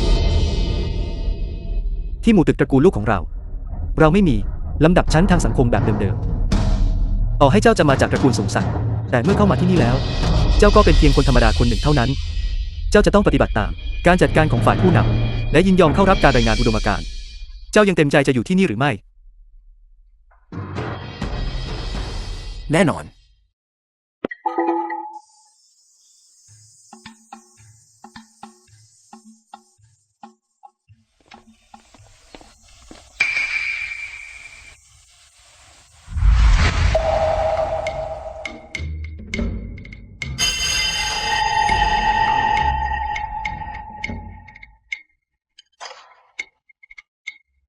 หากเสือไม่ยอมกางเล็บ เจ้าคิดว่าข้าเป็นเพียงขี้ตี้งั้นหรือลินหยางข้ารู้อยู่แล้วว่าเจ้าคิดไม่ซื่อให้ข้าได้แสดงให้เห็นว่าข้าจะจัดการกับเจ้าอย่างไร ท่านประมุขเด็กคนนี้เพียงแค่ซุกซนไปหน่อยหวังว่าท่านจะเมตตา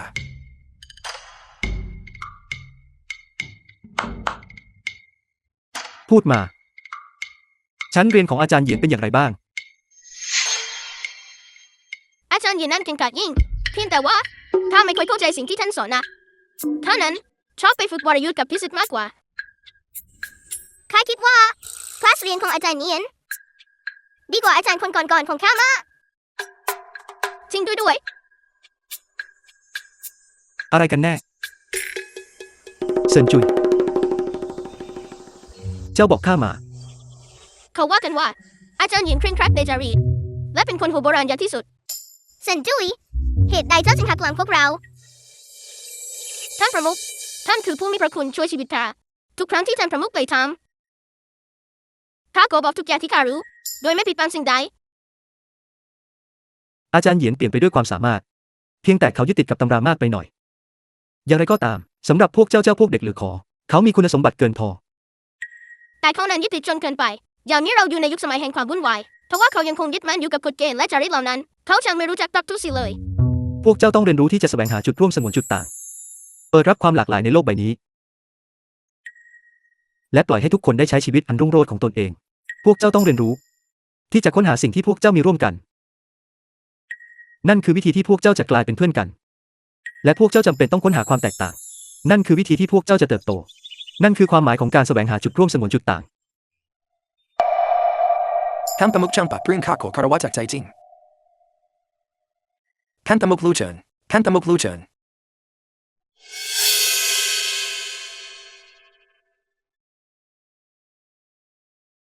เป็นเขา ส่งมันไปให้ลู่เจิน เป็นคงทิ้งอ๋องหรือจะพูดให้ถูกคือเย็นเสี่ยหมิง พวกเจ้าทุกคน เขาเป็นน้องชายต่างมารดาของข้าถ้าว่าเมื่อบ้านเมืองล้มสลายเขากับแปรพักไปเข้าพวกกับกบฏและกินข้าไปคูณเย็นของข้าจนหมดสิ้นบาดแผลบนหน้าอกของข้าก็เป็นฝีมือของเขาเองหากข้าไม่ต่างจากคนพวกนั้นข้าคงถูกฝังกบอยู่ในดินไปนานแล้ว พวกเจ้าต้องการแก้แค้น ข้าพยายามลอบสังหารเขามาหลายครั้ง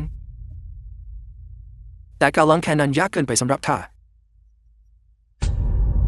าทำได้เพียงเตือนท่านประมุขคนผู้นี้คิดคดและจะเล่ไปทุบายอย่าได้ไปคบค้าสมาคมกับเขา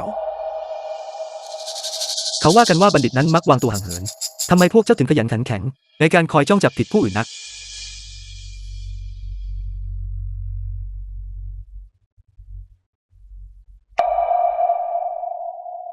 นั่งลง The film was ไม่จำเป็นต้องเป็นขนาดนั้น translated and narrated by M Media. ดังนั้น มือสังหารทั้ง3คนที่ตามล่าเจ้าในวันนั้น ล้วนเป็นอดีตคนรับใช้ของตระกูลหยินทั้งสิ้น ขอรับ พวกเขาล้วนเป็นเด็กกำพร้าที่ตระกูลเรารับมาเลี้ยงดู พวกเขาควรจะพักดีต่อผู้นำตระกูลทว่าในยุคสมัยแห่งความวุ่นวายนี้ จิตใจคนนั้นไม่มั่นใจก่อนแล้ว พวกเขาแปรพักไปหาเย็นซูมินเพื่อรับยศอำนาจและทอดทิ้งความเมตตาที่ตระกูลเย็นเคยมีให้ถ้าเป็นความบกพร่องทางมารยาทของข้าเองโปรดลงโทษข้าด้วยเถิดท่านประมุข ที่นี่คือหมู่ตึกตระกูลลูก ข้าขอบอกเลยว่าที่นี่มีเสรี ที่นี่เจ้าจะพบทั้งบัณฑิต ผู้ละทิ้งจารีตเพราะความเครียดแค้น ผู้รอดชีวิตที่หลั่งน้ำตาด้วยความโศกเศร้า และนักรบผู้ก้าวออกมาจากห้องหนังสือเพื่อหยิบดาบขึ้นมาสสางความแค้นเลือด เจ้าอยากจะเป็นคนแบบไหน ท่านประมุขข้าเลือกได้จริงๆหรือ ถ้าข้าบอกว่าเจ้าทำได้เจ้าก็ทำได้ ไม่จำเป็นต้องกักขังตัวเอง ไว้ในกรอบของจารีตประเพณี จงเชื่อมั่นในตนเอง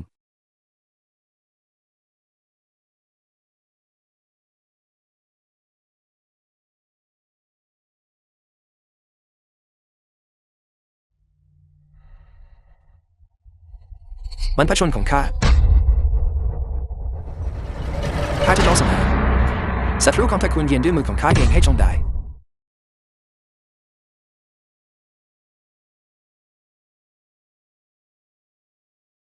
ในยุคสมัยที่วุ่นวายนี้ไม่จำเป็นต้องแสดงความอ่อนแอ เช่นเดียวกับที่พวกเจ้าทุกคน เต็มใจจะยืนหยัดปกป้องทุกคน พวกเจ้าไม่จำเป็นต้องอ่อนแอ เพียงแค่ต้องปรับทัศนคติของตัวเองเท่านั้น พี่ชายท่านเป็นอะไรหรือไม่ ทุกคนล้วนต้องเติบโต ทุกคนต่างมีด้านของตัวเอง ที่ไม่ต้องการให้ผู้อื่นได้รับรู้ เมื่ออาจารย์เหยียนพร้อมที่จะพูด ทุกคนก็จะเข้าใจเองโดยธรรมชาติ เอาล่ะ บทเรียนของวันนี้พอแค่นี้ กลับไปเสีย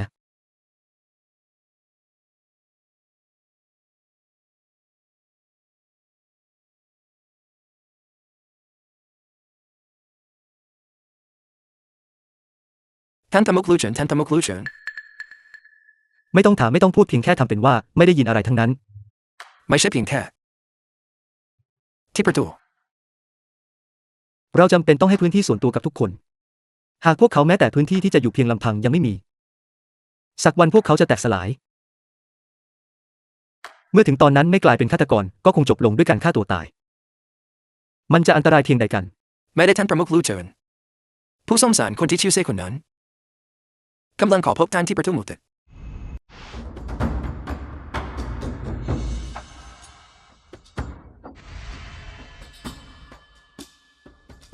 ประมุขลู่ท่านมีความเห็นอย่างไรบอกข้อเสนอของเรา ข้าได้บอกไปแล้วว่า ข้าไม่มีความสนใจ ในตัวท่านกวงผิงอ๋อง หรืออุดมการณ์ใดๆของเขา โปรดพากัน พร้อมกับคนของพวกท่าน แล้วออกไป จากเขตอิทธิพลของหมู่ตึกตระกูลลู่เสีย ท่านประมุขท่านควรไตร่ตรองให้ดีองค์ของเรามีกองทัพที่เกรียงไกรและพระองค์ไม่มีความประสงค์จะทำศึกกับท่าน นั่นจึงเป็นเหตุผลที่พระองค์ทรงเข้ามาหารือเรื่องสำคัญนี้ สิ่งที่องค์ทรงต้องการก็เป็นเพียงแค่ชื่อเสียงจอมปลอมเท่านั้น ท่านคงเห็นด้วยกับเรื่องนี้ใช่หรือไม่ท่านประมุข ซื่อฝูทรงแขก เจ้ากำลังทำอะไรข้าเป็นขวัญจากตระกูลซี่แฮนชิงเหอเจ้านี่มันเป็นการดูหมิ่นจารีตประเพณีเป็นการดูหมิ่นจารีตประเพณี ข้าบอกแล้วว่าเวลาของข้ามีค่า ข้าไม่มีเวลามาฟังพวกท่าน เสแสร้งแกล้งทำที่นี่ ลู่เฉินเจ้าไม่กลัวหรือว่าคงพิงอองจะยกทัพมาถึงหน้าประตูบ้านของเจ้ากองกำลังเพียงน้อยนิดของเจ้าก็เป็นได้แค่ฟุ้งคนอ่อนแอไรน้ำยาเมื่ออยู่ต่อหน้าของพิงอองเพียงคำสั่งเดียวจากคุณพิงอองเขาก็สามารถยึดหมู่ตระกูลลู่ของเจ้าให้จมธรณีได้แล้ว The film was ข้าจะพูดเป็นครั้งสุด translated ท้าย and narrated by M. ข้าไม่มี Media. ความสนใจในการชิงความเป็นใหญ่ในโลก ไปรบกวนคนอื่นเถิด อย่าได้มาพบข้าอีก เจ้าคนหัวดื้อ ลู่เฉินเจ้ามันก็แค่คุณโม่เปล่าที่ถูกล่าสมอง เจ้าจะต้องเสียใจ เจ้าจะต้องเสียใจกับเรื่องนี้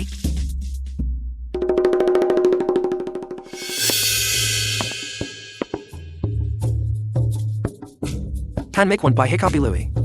หากข้าไม่ปล่อยเขาไป แล้วใครจะกลับไปรายงานพวกเรา ไม่ต้องห่วง ข้าไม่มีนิสัยชอบทำตัวเป็นเจ้าบ้าน แต่ว่า คนผู้นั้นเป็นคนคิดโคตรและเฉล่ห์เขาจะไม่ปล่อยเรื่องนี้ไปง่ายๆแน่ด้วยนิสัยอันชั่วช้าของเขา เขาจะต้องใช้วิธีการสกปรกอย่างแน่นอนข้ารู้สึกหลายใจ ที่ไม่สามารถช่วยอะไรได้เลย ใครพูดเช่นนั้น หากเจ้าสามารถเปิดสำนัก และสอนกลยุทธ์การทหารให้ทุกคนได้ แล้วเหตุใดต้องกลัวแผนการชั่วร้ายของเขาล่ะ พิเศษสงครามสำหรับทุกคน กองทัพเห็นนักรบ นั่นสิ มานั่งสอนเด็กดื้อไม่กี่คน มันช่างเสียของจริงๆ พิชัยสงคราม36กลยุทธ์ เจ้าอธิบายได้หรือไม่ ตำราพิชัยสงคราม เจ้าอธิบายได้หรือไม่ แต่ว่าข้าไม่เคยได้ยินชื่อพวกนี้มาก่อนเลยตำราพิชัยสงครามกลยุทธ์ทั้ง36ประการ วิชาเลือกในมหาวิทยาลัยของข้า ก็คือตำราพิชัยสงคราม และการทำความเข้าใจใน36กลยุทธ์ เพียงเพื่อให้สอบผ่าน ข้าจึงท่องจำอักษรกว่า 8,000 ตัวได้ขึ้นใจ คอยดูเถิด ข้าจะเขียนออกมาให้เจ้าดูเดี๋ยวนี้แหละ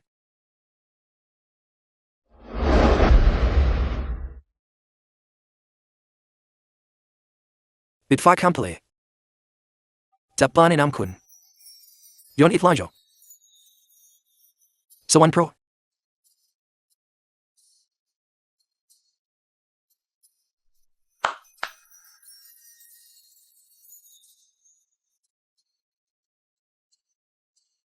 สวรรค์คุ้มครองหมู่ตระกูลโลสวรรค์คุ้มครองหมู่ตระกูลโลสวรรค์คุ้มครองหมู่ตระกูลโลท่านประมุขท่านคือปรมาจารย์ผู้จุติมาเกิดใหม่ดูแท้หากจะมีใครสักคนที่สามารถยุติความวุ่นวายนี้ได้ก็ต้องเป็นท่าน อย่าเพิ่งตื่นเต้นไปเลย ข้าเองก็ไม่ได้แต่งมันขึ้นมาหรอก ข้าเพียงแค่ท่องจำมาเท่านั้น ต่อจากนี้ไป หน้าที่ในการสั่งสอนนี้ เจ้าต้องรับช่วงต่อให้ดี งานนี้เป็นของเจ้าแล้ว ลู่เจ้าหยาง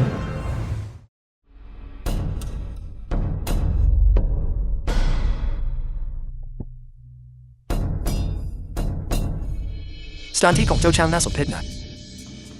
อาศัยอยู่ในรังหนูชนนี้ยังกล้าอ้างว่าเป็นคนตระกูลลูฟานยังของข้าอีกหรือ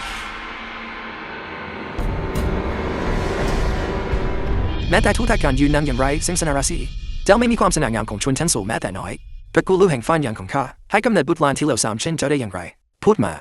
เหตุใดเจ้าถึงปลอมตัวเป็นคนของตระกูลลูแห่งฟานยังของข้าเจตนาที่แท้จริงของเจ้าคืออะไร เจ้าสมองกลับไปแล้วหรือ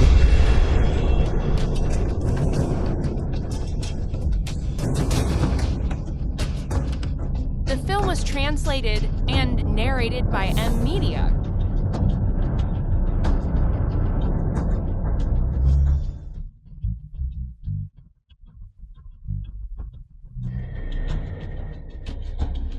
สดชื่น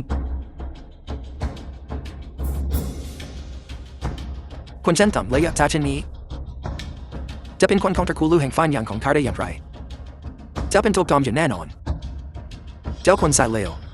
เจ้ามันโดนหาที่ตาย เจ้าห้ามเรื่องอะไรอยู่ หากแน่จริงก็เข้ามาสิ เจ้า เหตุใดต้องมาเสียแซงแกล้งทำที่นี่ เจ้า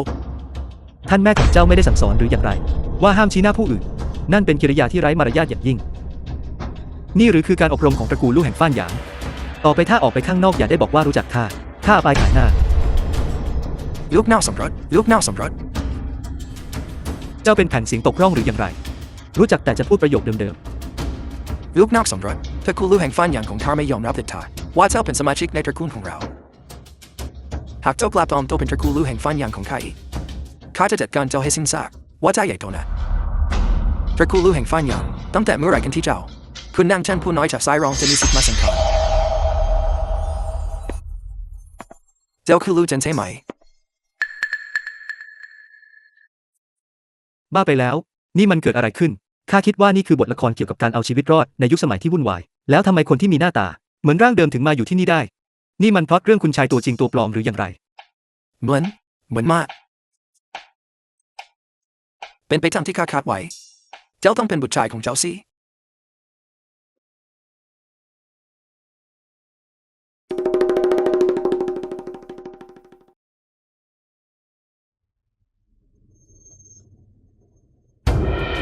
ลูกเจ้าหยางอย่าได้คิดว่าเพียงเพราะเจ้าเป็นบุตรชายของผู้อาวุโสสูงสุดแล้วเจ้าจะทำตัวเลวไหลและใช้อำนาจบาดใหญ่ทางตระกูลได้เมตตาเจ้าแล้วเพราะเห็นแก่บิดาที่ชราภาพของเจ้าข้าไม่เคยคิดเลยว่าเจ้าและบิดาจะบังอาจพยายามลอบสังหารคุณชายและยังพลาดกลับมาที่นี่เพื่อดูหมิ่นพวกเรา จ้าคิดว่าคมดาบของตระกูลลู่แห่งฟ้านยางของข้าไม่คมพอหรืออย่างไร ข้าเป็นใคร ข้าอยู่ที่ไหน เมื่อครู่เขาพูดอะไร หยุดใส่ร้ายข้าอย่าได้คิดว่าข้าจะเกรงกลัวเจ้าเพียงเพราะเจ้าเป็นประมุขตระกูลบิดาของข้าเป็นผู้มีวิสัยทัศน์กว้างไกลแล้วผู้อาวุโสประจำตระกูลจะไม่ทนต่อพฤติกรรมปกติของเจ้า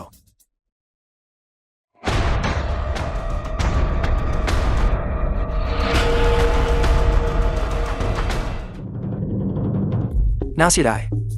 ตระกูลลู่แห่งฟ้านยางไม่มีผู้อาวุโสประจำตระกูลหลงเหลืออยู่อีกแล้วเซียวเจิ้นอย่าได้โกไปเลยข้าคืออาของเจ้าลู่เจ้าหลิงประมุขแห่งตระกูลลู่แห่งฟ้านยางข้ามีร่างกายอ่อนแอและไม่มีทายาทตลอดหลายปีที่ผ่านมานี้ข้าได้ออกตามหาบิดาของเจ้าเพื่อให้แน่ใจว่าสายเลือดของตระกูลลู่จะสืบทอดต่อไปได้นับจากวินาทีนี้เป็นต้นไปเจ้าคือผู้สืบทอดและคุณชายแห่งตระกูลลู่แห่งฟ้านยาง อะไรนะ นี่มันเป็นนิยายย้อนยุค แนวคุณชายผู้มั่งคั่งหวนคืนหรือ ชายชราที่ฆ่าคนโดยไม่กระพริบตาผู้นี้ เขาเป็นญาติของร่างเดิมจริงๆ หรือว่าเป็นศัตรูกันแน่ ใจเย็นไว้ใจเย็นไว้ ต้องขออภัยท่านประมุขลูก เมื่อครู่ข้าเพียงแค่พูดจาเพ้อเจ้อไปเรื่อย ที่ข้าแอบอ้างชื่อตระกูลลู่แห่งฟ้านหยาง ก็เพื่อหาทางรอดชีวิต ในยุคสมัยที่วุ่นวายเช่นนี้ ข้าเป็นเพียงแค่แรงงานธรรมดาคนหนึ่งเท่านั้น ข้าไม่มีทางเป็นผู้สืบเชื้อสายของตระกูลลู่แห่งฟ้านอย่างได้ หากข้าได้ล่วงเกินสิ่งใดไป ข้าขอให้ท่านประมุขลงโทษข้าเถิด เซียวเจิ้นเจ้ายังจำที่ยกชิ้นนี้ได้หรือไม่ปู่ย่าของเจ้าเคยมอบมันให้ข้าและบิดาของเจ้าในตอนที่เรายังเป็นเด็กที่ยกชิ้นนี้เป็นของน้องชายข้าที่หายสาบสูญไปตั้งแต่เด็กรู้จักสิ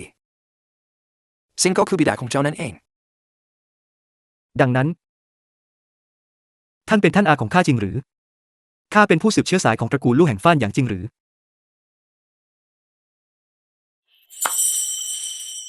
เพื่อนพ้องของข้าใครจะไปเชื่อเรื่องนี้กันคำคุยโวของข้ากลับกลายเป็น การที่ข้าเป็นคุณชายผู้ร่ำรวยจริงๆนะหรือ ตันการนี้มันอยู่ตรงไหนกัน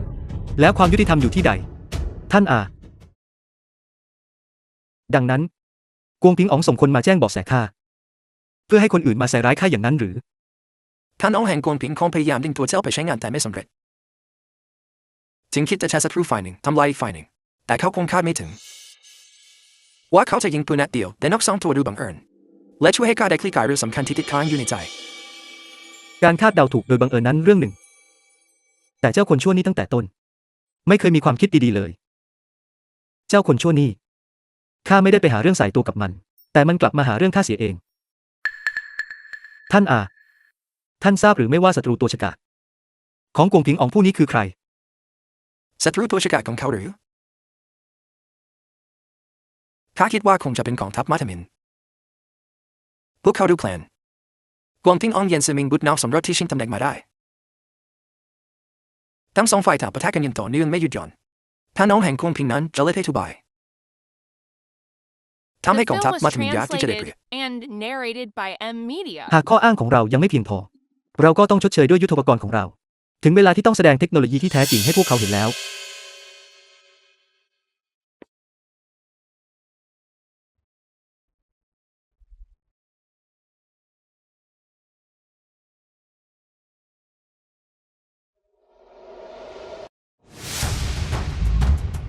นี่คืออะไร นี่คือชุดเกราะหนักที่ข้าออกแบบมาเพื่อกองทัพอาชาทมิน มันอาจจะหนักกว่าเกราะมาตรฐานเล็กน้อย แต่สามารถปกป้องจุดตายได้ทั้งหมด เมื่ออยู่ในสมรภูมิ พวกมันจะกลายเป็นป้อมปราการเคลื่อนที่เหยียนซือหมิง ไม่ใช่ว่าเขาชื่นชอบการวางแผนและกลโกงหรอกหรือ เมื่อถึงเวลานั้นข้าจะทำให้เขาเข้าใจ ว่าเมื่อเผชิญกับอำนาจที่แท้จริง แผนการและกลโกงทั้งหลาย ก็ไม่ต่างอะไรกับแก้วที่แตกหักได้ง่ายดาย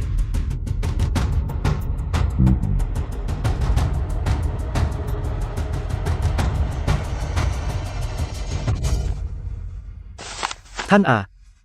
ท่านพอจะมีหนทางส่งจดหมายเหล่านี้ ไปถึงแม่ทัพกองทัพอาชาทมินหรือไม่ ตกลงข้าจะจัดการธุระนี้เองพี่เจินช่างยอดเยี่ยมยิ่งนักทันทีที่กองทัพอาชาทมินส่งครอสสีดำกองทัพของเย็นซือหมิงก็แตกไทยตั้งแต่การปะทะครั้งแรกกลยุทธ์ยืมมือเสือข้ามาพาของลู่เจิน เขาแทบไม่ต้องออกหน้าด้วยตัวเองเขาก็จัดการเหยียนซื่อหมิงจนพ่ายแพ้ยับเยินช่างน่าสะใจยิ่งนักการได้รับคำชมนั้นก็ดีอยู่หรอแต่การถูกชมซ้ำแล้วซ้ำเล่ามันน่าอึดอัดจนแทบจะเอาวัวเข้ากำแพงข้าก็ลุกจนอยากจะสร้างคฤหาสน์นี้เลยทีเดียวคุณชาย ซุยเฟิง ข้ามีเรื่องหนึ่งที่ไม่ค่อยเข้าใจ ว่ามา กวางทิ้งอ๋องเป็นคนเฉลิมอธิบายยิ่งและกองทัพอาซาตามินเขากระหายเลือดด้วยธรรมชาติไม่มีใครเป็นผู้นำที่ชันฉลาดให้ติดตามได้เลยทั้งสองอาจกลายเป็นศัตรูของตระกูลโลในภายหลังของขวัญที่คุณชายมอบให้ในวันนี้แก่กองทัพอาซาตามินอาจทำให้พวกเขากลายเป็นผู้ครองโลกคุณชายไม่กลัวหรือว่าพวกเขาจะไม่จดจำบุญคุณและหันมาโจมตีหมู่ตึกตระกูลโลแทน ข้าไม่เคยคาดหวังว่าพวกเขา จะเห็นค่าของความสัมพันธ์เก่าก่อน เพราะข้าไม่ได้ลงชื่อของข้าเอาไว้เลยขุนศึกในยุคสมัยแห่งความวุ่นวายล้วนเห็นแก่ผลประโยชน์เหนือสิ่งอื่นใดอย่าได้คาดหวังว่าใครจะมาสนใจความเมตตาในอดีตหากพวกเขาเห็นค่าของความสัมพันธ์เก่าก่อนจริงๆหมูก็คงปีนต้นไม้ได้แล้วเดี๋ยวก่อนข้าเคยเห็นหมูปีนต้นไม้จริงๆตอนที่มันถูกต้อนจนมุมแต่กองทัพอาชาทมินจะไม่ทำเช่นนั้น แล้วทำไมท่านถึง ใครบอกว่ากองทัพอาชาทมินไร้เทียมทานข้าไม่เชื่อ มีใครที่ทรงพลังยิ่งกว่ากองทัพอาซาตามินอีกหรือ ตามข้ามาข้าจะแสดงโลกทัศน์ให้ท่านเห็น ท่านประมุขอย่าแล้วสารโพธิ์พุดหนักโดยเคส่ง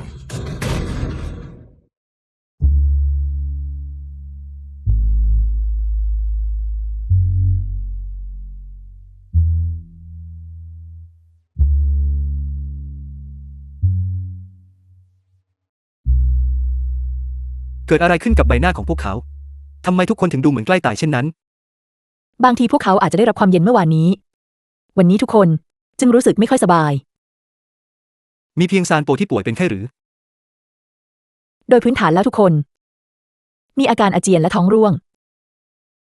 แต่มีเพียงซานโปเท่านั้นที่มีไข้สูง แต่อาการไม่รุนแรงนัก นางแค่มีอาการชักเกร็งก่อนหน้านี้ แล้วก็หมดสติไปท่านพี่ข้าไม่รู้จริงๆว่า ควรทำอย่างไรข้าจึงให้ท่านมาตัดสินใจ ลูเชนนี่คือโรคระบาดตราบใดที่ยังมีชีวิตก็ยังมีความหวังเผาพวกที่ติดเชื้อทิ้งเสียทันทีหากปล่อยให้แพร่กระจายมันจะเป็นหายนะครั้งใหญ่ ท่านพวกเขายังพอมีทางรักษา ลูเชนที่นี่ไม่ใช่ที่จะรังรอหากเกิดอะไรขึ้นกับเจ้าและคุณเหล่านั้นจะรอดชีวิตไปได้สักกี่คน ทั้งหมดนี้เป็นเพราะข้าขาดการไตร่ตรองท่านพี่ท่านต้องพาคนของท่านออกไปจากที่นี่ เพื่อหลีกเลี่ยงการติดโรคระบาด จากการดูอาการ น่าจะเป็นโรคทางเดินอาหาร มันไม่สามารถติดต่อผ่านทางอากาศได้ตราบใดที่เราพบต้นตอของมัน มันก็ไม่น่าจะเป็นปัญหาใหญ่ พวกเขากินอะไรเข้าไปเมื่อเร็วๆนี้ เพียงแค่การรับประทานอาหารรวมในโรงอาหารทันทีท่านได้ออกคำสั่งว่า วัตถุดิบทั้งหมดที่รวบรวมมาจะต้องนำมาส่ง และคัดกรองอย่างเป็นระบบ เพื่อแยกแยะสิ่งที่กินได้ และสิ่งที่สามารถใช้เป็นยา ก่อนที่จะนำไปบริโภค รวมทั้งซานโปด้วย ใช่ ซื้อฝุกไปที่โรงกลั่นสุรา บอกให้พวกเขานำสุรากลั่นทั้งหมดมาให้ข้าเดี๋ยวนี้ เราจำเป็นต้องทำการฆ่าเชื้อสถานที่แห่งนี้อย่างละเอียด เพื่อค้นหาต้นตอของการปนเปื้อน สุราคืออะไรสุราจะกลายเป็นวิญญาณได้อย่างไร ท่านข้ามีธุระด่วนที่ต้องจัดการจริงๆ ถือว่าข้าต้อนรับไม่ดี แต่ได้โปรดกลับไปพักผ่อนเถิดท่านโรคระบาดนี้ไม่รอใคร ลูเชนเจ้าต้องไปกับข้าเดี๋ยวนี้ The film was โรคระบาดนี้ translated ร้ายแรงนะ and ถ้าไปที่นิด narrated เดียว by ผู้คนก็ต้องตาย Media. ท่านทุกคนในหมู่ตึกแห่งนี้ ต่างพึ่งพาข้าลู่เจินข้าไม่สามารถทอดทิ้งพวกเขา เพียงเพราะปัญหาเล็กน้อยเหล่านี้ และที่ว่ามันเป็นปัญหาเล็กน้อยนั้น มันไม่ได้ ยากเกินกว่าที่ข้าจะรับมือ ได้โปรดกลับไปพักผ่อนเถิดท่านข้าจะรีบกลับมา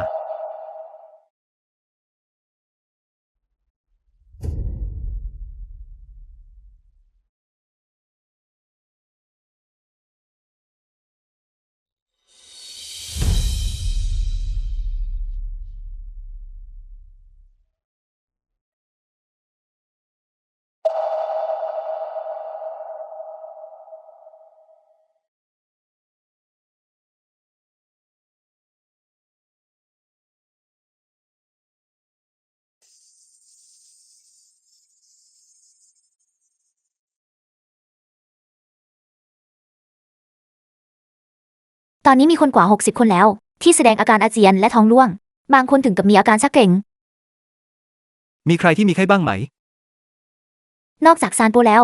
ลุง7ช่างปั้นมอ ก็มีไข้ต่ำ มีใครที่มีอาการหายใจลำบากบ้าง หายใจติดขัดหรือมีเลือดปนในอุจจาระหรือไม่ ๆขณะนี้ยังไม่พบอาการอื่น อาเจียนและถ่ายท้องจนร่างกายขาดน้ำกล้ามเนื้อเกร็งไม่มีไข้สูง และไม่มีเลือดปนในอุจจาระหรือหายใจลำบาก ถ้าเช่นนั้น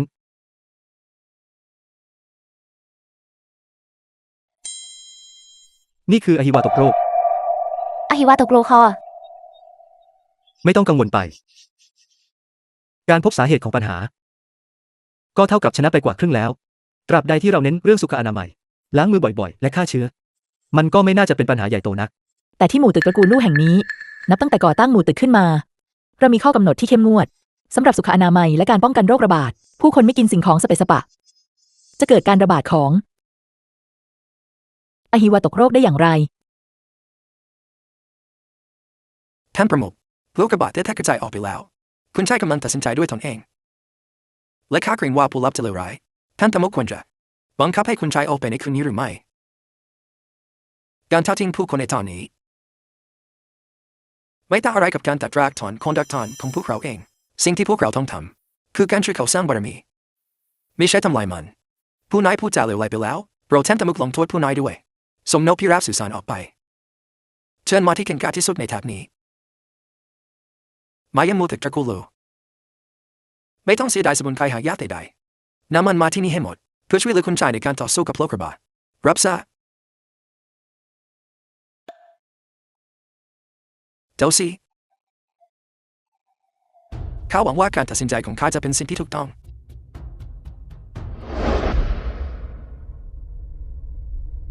เหตุใดข้าจึงหาแหล่งปนเปื้อนไม่พบ อาหารที่ชาวบ้านกิน ก็จำกัดอยู่เพียงเท่านี้ เหตุใดข้าจึงระบุไม่ได้ว่าสิ่งใดกันแน่ที่ปนเปื้อน คุณชายลู่ทานอะไรเสียหน่อยเถิด ข้าก็กินอาหารเช่นเดียวกับพวกเขา เหตุใดข้าจึงไม่ล้มป่วย ในขณะที่พวกเขาป่วยไข้ อะไรคือความแตกต่างระหว่างเรา เป็นเพราะข้ามาจากอนาคต และได้รับวัคซีนมาแล้วอย่างนั้นหรือ แต่ข้าไม่เคยได้รับวัคซีนอหิวาตกโรคมาก่อน อีกอย่างวิญญาณของข้าได้ย้ายมาอยู่ในร่างนี้ ร่างเดิมนี้ย่อมไม่เคยได้รับวัคซีน แล้วสิ่งอื่นใด ที่แตกต่างออกไปในตัวข้า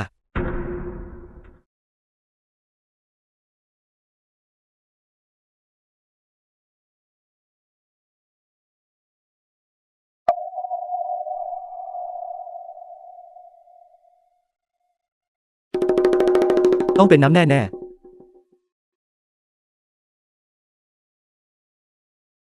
ข้าน่าจะนึกถึงเรื่องนี้ให้เร็วกว่านี้ ระยะฟักตัวของอหิวาตกโรค คือ 1-3 วัน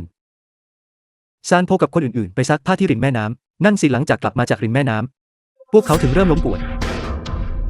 คุณชายลู่ข้าได้ยินมาว่าเมื่อไม่กี่วันก่อนมีคนเห็น ในแม่น้ำตรงทางเข้าหมู่บ้าน กระจัดกระจายอยู่ซากสัตว์ป่าจำนวนหนึ่ง เร็วเข้า เรียกพวกเขาทั้งหมดมา ข้าต้องจัดประชุมด่วน The film was นี่คือการวางยาพิษ translated and ตอนนี้ narrated ไม่ใช่ by เวลา M Media. ที่จะมามัวกังวลว่าใครอยู่เบื้องหลังการวางยา เซียงหวาน เจ้าจงไปรวบรวมทรัพย์สินทั้งหมดที่เรามีในหมู่ตึก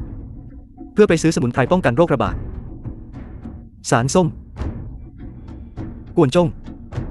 โกทจุลาลัมพาและว่านน้ำ มาเพื่อชำระแหล่งน้ำ ยิ่งมากยิ่งดี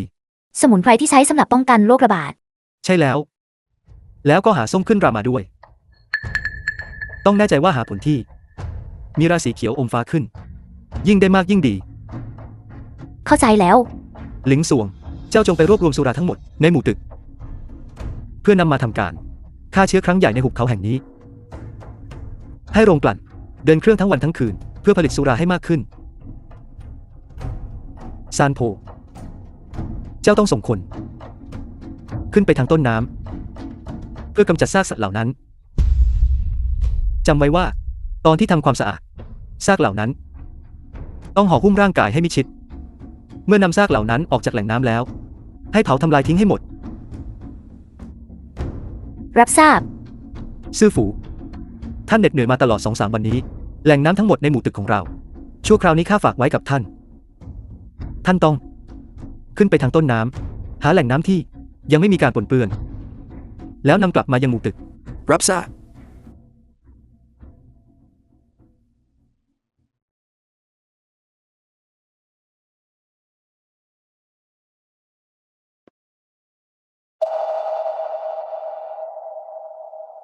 ท่านป้า วันนี้ท่านมาที่นี่มีธุระอันใดหรือ ลูเจนท่านข้าไม่สามารถโน้มน้าวให้บุตรของข้าจากไปจากสถานที่แห่งนี้เพื่อหลีกเลี่ยงโรคระบาดได้แต่ข้าก็ไม่สามารถนิ่งดูได้ปล่อยให้ท่านเผชิญกับวิกฤตเช่นนี้ได้ดังนั้นข้าจึงสั่งให้สุยเฟอร์ระดมหมอของตระกูลให้มาช่วยเหลือและข้าได้นำสมุนไพรจำนวนมากติดตัวมาด้วยหากกำหนดตามเวลาเดินทางพวกเขาควรจะมาถึงหมู่ตึกตระกูลลู่ภายในวันพรุ่งนี้ แทนหน้าเหล่าชาวบ้าน ข้าขอขอบคุณ ท่านป้าที่ได้ช่วยชีวิตพวกเราไว้ ตระกูลลู่แห่งฟ้านหยางไม่เคยให้กำเนิดบุรุษที่ปราศจากความรับผิดชอบท่านและตระกูลลู่แห่งฟ้านหยางทำตระกูลจะยิ่งหยัดอยู่เบื้องหลังท่านในฐานะของหนุน เข้าใจแล้ว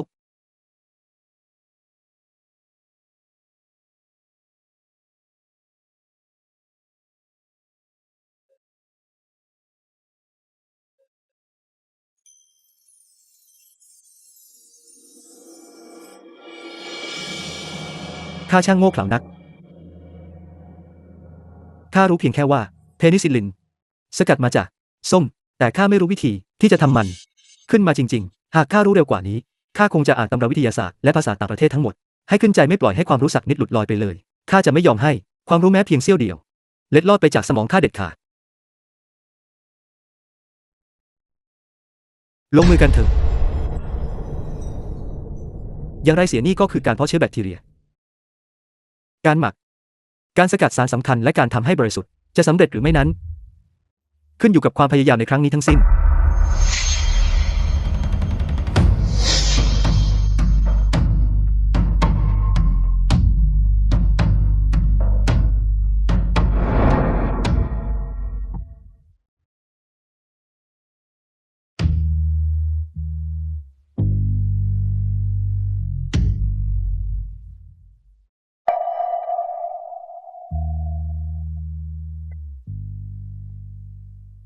ท่านพี่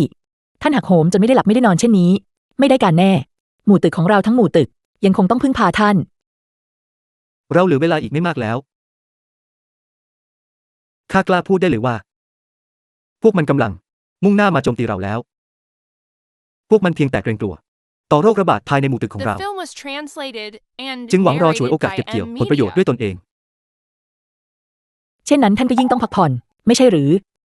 สิ่งที่ข้าต้องการในตอนนี้คือเวลา หากเราสามารถควบคุมโรคระบาดได้ก่อนที่พรรคเฉาปังจะบุกมาถึง ถ้าเช่นนั้นต่อให้มีพรรคเฉาปังมา10 พรรคข้าก็ไม่เกรงกลัวแม้แต่น้อย ใช่แล้ว เรื่องที่ข้าให้เจ้าไปสืบเมื่อวันก่อน เจ้าสืบจนกระจ่างแล้วหรือยัง ข้าได้สอบถามดูแล้ว ครอบครัวเหล่านั้น เพราะพวกเขาไม่รู้จักมันสำปะหลัง จึงขุดเอาสิ่งผิดมา สิ่งที่พวกเขากินเข้าไปนั้น เป็นพืชชนิดหนึ่งที่คล้ายคลึงกับมันสำปะหลังมาก ในช่วงเวลานั้น ครอบครัวของพวกเขา จึงกินเพียงสิ่งนี้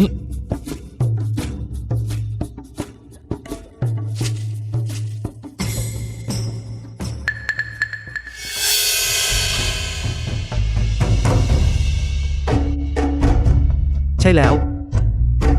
เกินชิ้นเหรียญถัง สามารถขจัดความร้อนและชื้น ปรับสมดุลชีและประสานระบบภายในเหมาะอย่างยิ่งสำหรับอาการ ที่เกิดจากความชื้นและความร้อนในระบบทางเดินอาหาร อาการอาเจียนและถ่ายท้องอย่างรุนแรง หิวน้ำและมีไข้ เร็วเข้า พาคนของเจ้าไปเดี๋ยวนี้ ขึ้นเขาไปเก็บเกินผลเกินทั้งหมดกลับมาให้หมด หมู่ตึกตระกูลลูก พี่เจนเป็นอย่างไรบ้าง หมอ ร่างกายของท่านประมุขวันและเขาพ้นถูกเชื้อโรคจากไทนอฟุกรานไข้สูงของเขายังไม่ลดลงหากเขาสามารถผ่านพ้นคืนนี้ไปได้อย่างปลอดภัยก็อาจจะไม่มีปัญหาอะไรแต่ถ้าหากเขาไม่สามารถผ่านพ้นไปได้ท่านประมุขรู้จนสุขภาพแข็งแรงมาตลอดแค่ได้ชิวๆถึงล้มป่วยลงได้ท่านประมุขตกอยู่ในสภาวะอ่อนแรงที่สุดข้าไม่ทราบว่าเหตุใดแต่เมื่อครู่จู่ๆท่านก็ผ่อนคลายลงซึ่งเปิดโอกาสให้เชื้อโรคภายนอกทุกรานเข้าสู่ร่างกายเมื่อครู่เกิดอะไรขึ้นกันแน่ ท่านที่ค้นพบว่าคนเพียงไม่กี่คนที่ฟื้นตัวได้เองนั้นต่างก็เข้าใจผิดว่าเก๋อเกินนี้คือมันสำปะหลังจึงกินเข้าไปเขาตั้งใจจะให้ทุกคนขึ้นไปบนภูเขาเพื่อเก็บเก๋อเกินและนั่นคือตอนที่เขาล้มป่วยลง เกิดเกินถูกต้องข้านึกออกแล้วมันคือเกิดเกินชิ้นเลนทันยานี้เหมาะกับอาการนี้จริงๆหากท่านดื่มยานี้ต่อไปอีกไม่นานอาการป่วยนี้จะต้องหายขาดข้าจะไปเดี๋ยวนี้เพื่อไปเก็บเจ้าสิ่งที่เรียกว่าเกิดเกินนี้ กลับไปเถิดซื่อฝูอาท่านไม่รู้ว่าเก๋อเกินมีหน้าตาเป็นอย่างไรทั้งยังไม่รู้ว่าจะไปหาได้ที่ไหนเซียงหวานเจ้าพาอาจารย์อาไปแล้วถามครอบครัวเหล่านั้นให้ช่วยนำทาง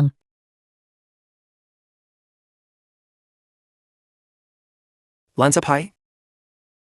เจ้าก็ควรกลับไปพักผ่อนให้เร็วหน่อย2-3 วันมานี้ลูเจนไม่ได้พักผ่อนเลยและเจ้าเองก็ไม่ได้พักเช่นกันแบบนี้ไม่ได้การ ชีวิตของข้าได้ท่านที่ช่วยเอาไว้ข้าต้องคอยเฝ้าดูอาการเขา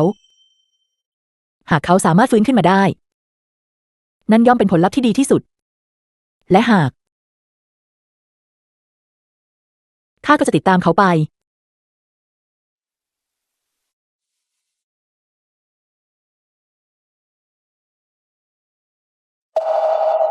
เจ้ามีเรื่องลำบากใจที่จะพูดใช่หรือไม่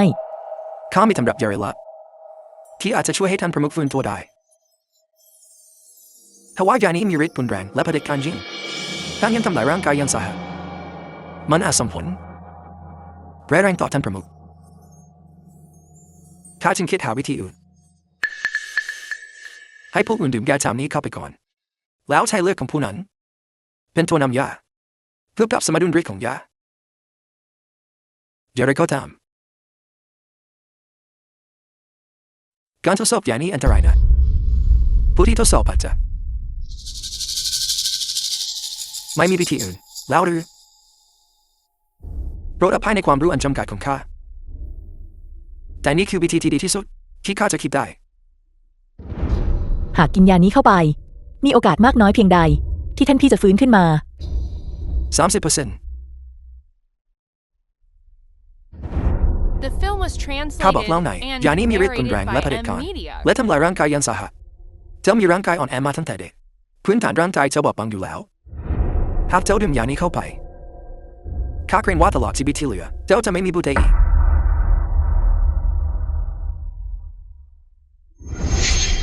แม่นางหลินเจ้าช่างบุญบาปเกิดไปแล้วข้าบอกเล่าไหนยานี้มีฤทธิ์รุนแรงและเผด็จการเจ้าสดมันเข้าไปโรเดียหมดหากไม่เจ็บปวดเจียนตายสิถึงจะแปลกพวกเจ้าเป็นอะไรกันปล่อยให้ข้าพูดให้จบก่อนไม่ได้หรือ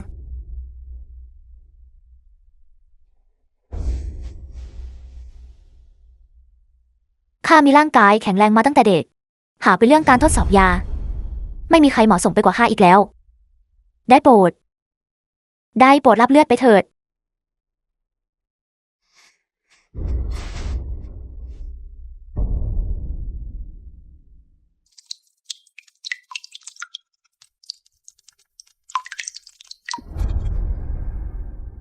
ข้าจะทำม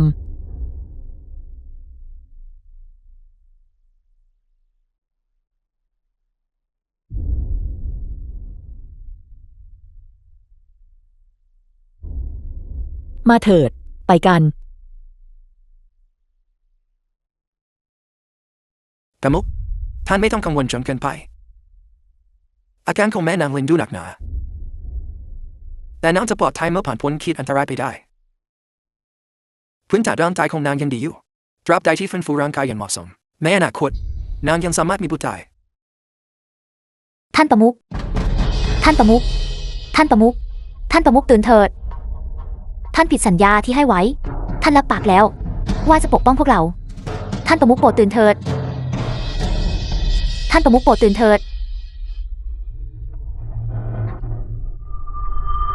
พวกเจ้ากำลังทำอะไรกันท่านประมุขเพียงแค่หมดสติไปท่านจะไม่ตายพวกเจ้าช่วยเลิกคำโทษเหมือนอยู่ในงานศพได้หรือไม่มันน่ารำคาญใจยิ่งนักใช่แล้วทันทีที่พวกเขาเดินเข้ามาและเห็นท่านพี่หมดสติอยู่พวกเขาก็เริ่มร่ำไห้หากไม่มีธุระอื่นก็จงกลับไปทำงานเสียไปสิไปกลับไปทำงาน ไปสิไป ท่านประมุข พี่สะพ้ายกองคาราวารายงานมาว่าหลังจากที่คงพิงออมไททัพ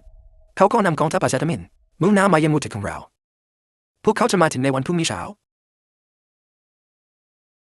พวกเขากลัวว่าพวกเราจะยังไม่ตายดี กับดักแล้วกับดักเล่า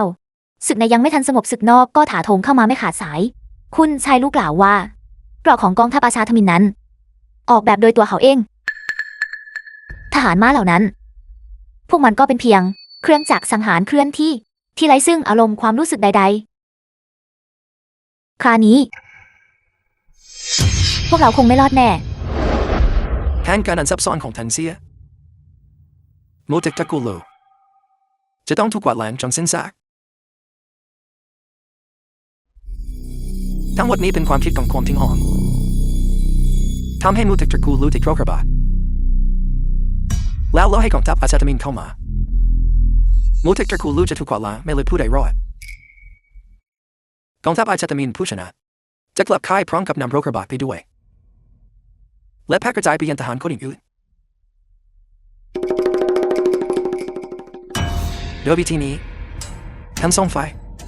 จะถูกกวาดล้างไปพร้อมกันกองทิ้งออมเชลปัดเรื่องที่หนักกองทัพอาชาตมินนี้ต่อให้มีฝีมือพิชิตโลกก็ยังมีอาจารย์ฐานกลอุบายอันแยบยลของกองทิ้งออมได้ หากกองทัพอาชาทมินบุกเข้ามาจอริงเล่า เหตุใดเราไม่ใช่หน้าไม้คนขับไล่พวก The เขาเหมือน film คราว was ก่อนแล้ว translated ไม่ได้อย่างเด็ด and ขาด narrated แม้ by หน้าไม้กล M-Media. จะถูกสร้างขึ้นอย่างแยบยลแต่ถึงอย่างไรก็ไม่ใช่ อาวุธสังหารในสนามรบ อีกทั้งกองทัพอาชาทมิน ยังผ่านการหล่อหลอมมาจากกองซากศพและทะเลเลือด หากเราปะทะกับพวกเขาซึ่งหน้า เราไม่มีทางรอดกลับมา แล้วพวกเราควรทำอย่างไร เอาล่ะ ข้าจำได้ว่าคุณชายลูกเคยกล่าวถึง ว่าเขาได้ให้ลุงเจ็ดช่างปั้นมอ สร้างอาวุธชนิดพิเศษขึ้นมา เขาบอกว่าจะใช้มันรับมือกับกองทัพอาชาทอมิน เพียงแต่ ข้าไม่รู้ว่าเขาเก็บมันไว้ที่ไหน ของสิ่งนั้นมีอยู่จริงหรือเหตุใดข้าจึงไม่รู้เรื่องนี้ แล้วมันจะมีประโยชน์อะไร เจ้าใช้มันเป็นหรือ ข้าอาจจะพอรู้บ้าง ท่านประมุขข้าเคยสอนเจ้าตั้งแต่เมื่อใดกัน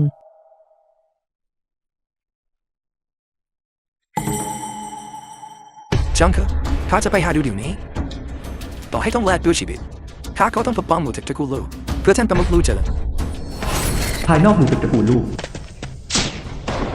ประมุขข้าควรกลับไปตรวจสอบหรือไม่ ประมุขกองทัพอาชาทมิน ท่านแม่ทัพกล่าวว่าคนของคมพิงเอาแน่นจะเลยนะอย่าได้ปล่อยให้ตัวเองโดดเดี่ยวเพื่อป้องกันไม่ให้ศัตรูแยกกำลังเราไป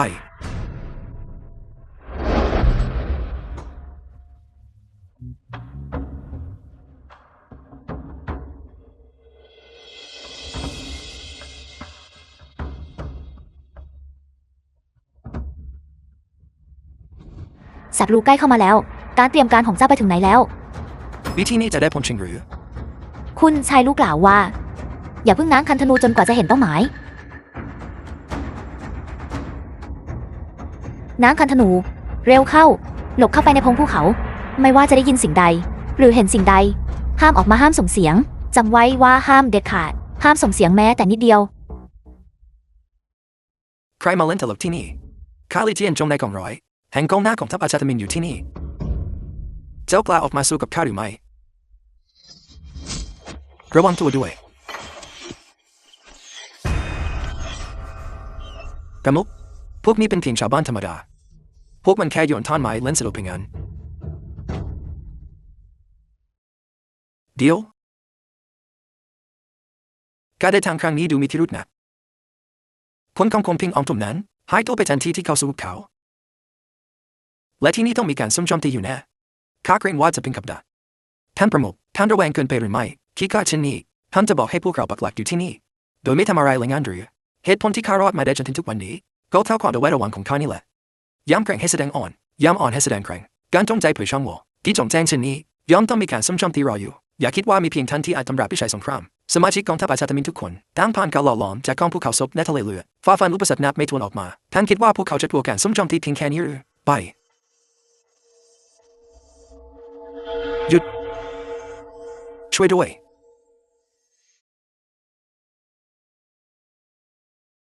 ช่วยด้วยวางคือเต็มคือวันจุดที่พวกมันจงใจยิงธนูออกมาต้องเป็นการซุ่มโจมตีแน่ในทางกลับกันจุดข้างหน้าที่ดูเหมือนมีการซุ่มโจมตีกลับเป็นหนทางรอดเพียงหนึ่งเดียวไปทางนี้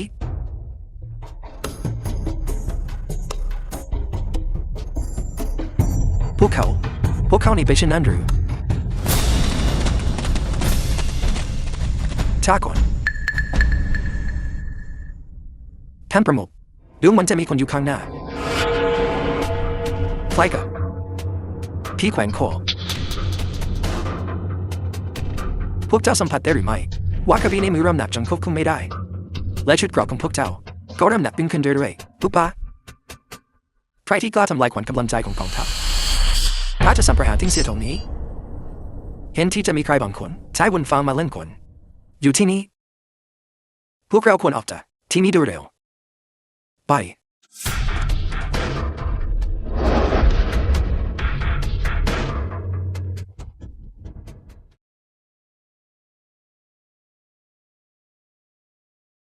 ทันทีท่านฟื้นแล้ว The film was translated เกิดอะไรขึ้น and narrated by M Media. กวงพิงอองพ่ายแพ้แล้ว และที่แห่งนี้ก็ถูกกองทัพอาชาทมินยึดครอง เมื่อคืนนี้กองทัพอาชาทมินกลุ่มหนึ่งลอบขึ้นมาบนภูเขา เราไม่รู้ว่าพวกเขาวางแผนการใดอยู่ เราไม่กล้าปะทะกับพวกเขาซึ่งหน้า เพราะกลัวว่าพวกเขาอาจลอบเข้าประตู หรือแม้แต่โจมตีหมู่ตึก ดังนั้น พวกมันใช้ระเบิดฝังดินสินะพวกมันรู้วิธีใช้ด้วยหรือ เป็นหลิงเซียงหวาน และอาจารย์อา ใครเป็นคนส่งพวกมันไปแนวหน้า ทันทีอุปกรณ์ประหลาดเหล่านั้นของท่านมีเพียงหลิงเซียงหวานที่รู้วิธีใช้ โดยมีอาจารย์อาคอยช่วยเหลือข้าเชื่อใจพวกเขา ท่านเพิ่งจะฟื้นขึ้นมาข้าจะไปตามหมอให้ท่าน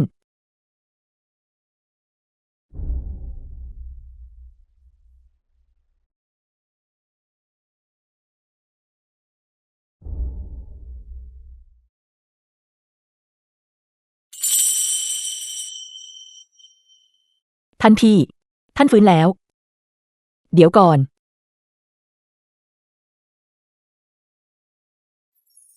ลินเซียงหวานอยู่ที่ไหน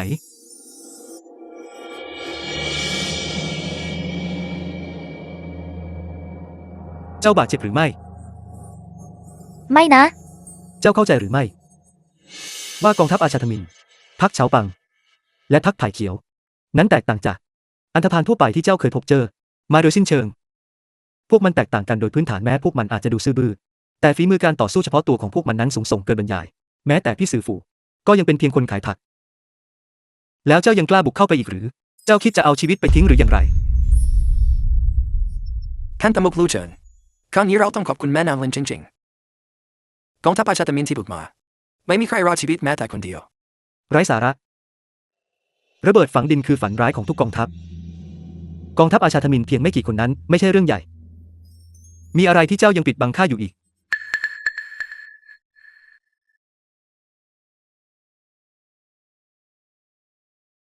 เกิดอะไรขึ้นกันแน่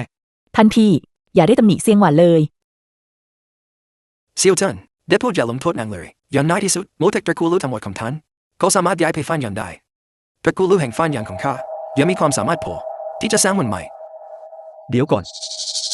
ใครบอกว่าเราจะทิ้งหมู่ตึก ยังมีอะไรที่เจ้าเก็บงำไว้อีก เซียงหวานล่อกองทัพอาชาทมินไปที่หุบเขาหลังหมู่ตึก แต่ใครจะคาดคิดว่าจะใช้กับระเบิดเพื่อกวาดล้างพวกมัน แต่ใครจะไปนึกว่าอานุภาพของกับระเบิดเหล่านั้นจะรุนแรงถึงเพียงนี้ จนทำให้หุบเขาหลังหมู่ตึกถล่มลงมาทั้งสิ้น และยังปลดปล่อยวิญญาณอาฆาตที่ถูกกักขังอยู่ภายใน อะไรกันเนี่ย วิญญาณอาฆาต พวกเจ้ากำลังเล่นตลกกับข้าด้วยเรื่องผีสางนั้นหรือ ทั้งหมดเป็นความผิดของข้า คุณชายลู่โปรดลงโทษข้าด้วยเถิด ท่านพี่เสี่ยงหวานทำไปทั้งหมดนี้ ก็เพื่อผลประโยชน์ของหมู่ตึกตระกูลลู่ ดี ตอนนี้บอกข้ามา วิญญาณอาฆาตเหล่านั้นมีหน้าตาเป็นอย่างไร ท่านตะมุกลู่เจินตอนที่เราไปถึง เราพบว่ากองทัพอาชาตมินที่ถูกระเบิดจากกับดักเราของพวกมันทั้งหมดถูกลากเข้าไปในถ้ำแม้แต่ดักก็ถูกลากเข้าไปด้วย วิญญาณอาฆาตเหล่านั้นช่างน่าสะพรึงกลัวยิ่งนัก ชุดเกราะเหล็ก มันถูกลากเข้าไปในถ้ำเจ้าหมายความว่า นักรบเหล่านั้น ที่พวกมันไร้เทียมทานได้ ก็เพราะพวกมันสวมชุดเกราะเหล็กทำให้คงดาบและลูกธนูของข้าไม่อาจทำอันตรายใดๆได้เลยอย่างนั้นหรือ เป็นอย่างนั้นใช่หรือไม่ เป็นเช่นนั้นจริง วิญญาณร้ายตนใดเข้าสิงเจ้าหรือ ทั้งหมดเป็นความผิดของข้า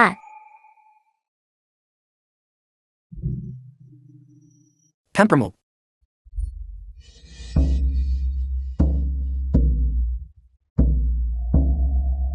ให้ตายสิ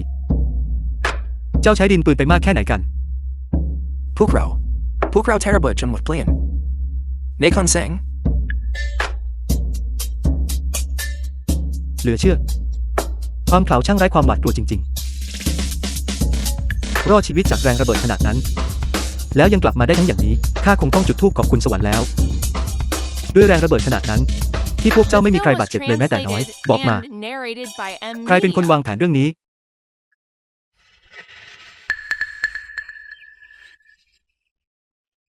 แม่นางลินบอกให้พวกเราไปหลบในโพรงภูเขา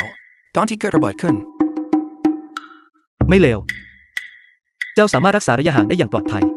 แล้วเจ้าทำให้มั่นใจได้อย่างไร ว่าจะไม่มีใครได้รับบาดเจ็บ แม่นางลินบอกว่า อย่าเพิ่งยิงจนกว่าจะเห็นศัตรู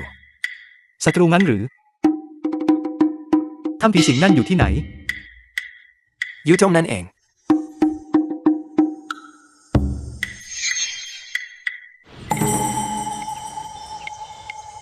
โชคชะตาที่สวรรค์ประทานมานี้ ในที่สุดก็ตกมาอยู่ในมือข้า ตั้งแต่ข้าย้อนเวลากลับมาในยุคสมัยนี้ โชคลาภของข้าก็ดูจะดีขึ้น แถมความจำยังเฉียบคมกว่าเดิม ความรู้ที่คิดว่าลืมเลือนไปแล้ว กลับหวนคืนมาในหัว ด้วยวิธีที่แปลกประหลาดที่สุด ในหัวของข้านี้ ไม่รู้ว่านี่คือนิ้วทองคำหรือเป็นเพียงอภิสิทธิ์ของการมาอยู่ที่นี่ ที่ต้องเสแสร้งเป็นผู้กอบกู้ หรือแม้กระทั่งเต๋าแห่งสวรรค์ในยุคอันวุ่นวายนี้ ยังต้องสยบให้กับความงามอันไร้ที่เปรียบของข้า จนถึงขั้นประทานโชคชะตาและวาสนาพิเศษมาให้ เซียวเจิ้นเจ้ากำลังคิดอะไรอยู่กันแน่ เจ้ากำลังคิดอะไรอยู่กันแน่ ท่านท่านกำลังพูดเรื่องอะไร คุณโนลิดหลานสะพ้ายของท่านมีใจให้ท่านลึกซึ้งยิ่งนักในยามวิกฤตนางก็ไม่ยอมเลือกที่จะอยู่อย่างไร้เกียรติเจ้าไม่มีใจให้หญิงสาวเหล่านั้นเลยหรือ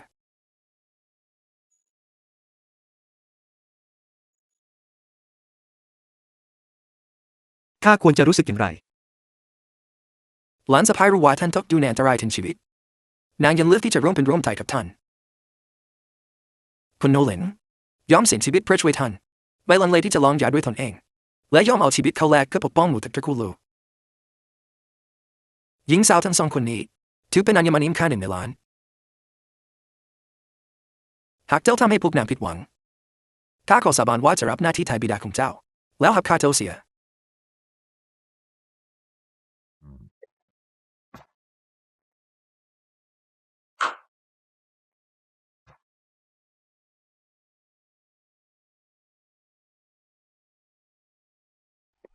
ความผิดพลาดทุกอย่างเป็นของข้าทั้งหมดนั่นแหละ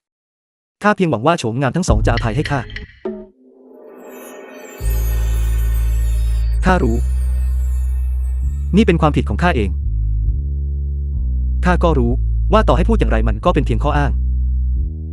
ทุกสิ่งที่พวกเจ้าทำข้าเห็นมาหมดแล้ว บางครั้งข้ายังอยากจะแบ่งร่างตัวเองออกเป็นสอง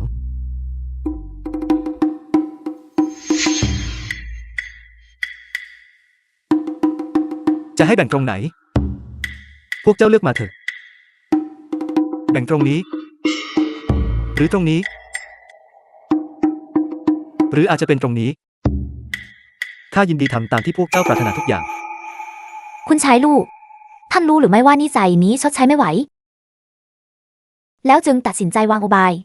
เพียงเพื่อจะทำให้หลิงสวงและข้ารู้สึกสงสารท่านอย่างนั้นหรือ ข ข้าก็เคยเรียนยุทธศาสตร์กับอาจารย์เหยียน ข้าได้เรียนจริงๆ และบอกตามตรงว่า มันมีประโยชน์ไม่น้อย หากข้ารู้ล่วงหน้า ข้าคงไม่สอนกลยุทธ์36ประการให้พวกมัน สุดท้ายแล้ว ข้าก็เท่ากับยิงเท้าตัวเอง คุณชายลูกกำลังนำปัญหาที่ไม่อาจแก้ไขได้ มาโยนใส่หลิงซวงและข้าบีบให้พวกเราต้องตัดสินใจแทนท่าน เหตุใดก่อนหน้านี้ข้าถึงไม่ทันสังเกต คุณชายลูก ว่าท่านเป็นคน ที่เจ้าเล่ห์เพทุบายถึงเพียงนี้ ข้าไม่เคยคิดเลยว่าท่านพี่จะหน้าไม่อายถึงเพียงนี้ ข้าว่า การที่เพิ่งฟื้นไข้หนักมา คงทำให้ท่านลืมว่ามีเมียร้ายเป็นอย่างไร ที่มีภรรยาเป็นนางมารร้าย The film was translated and narrated by M Media.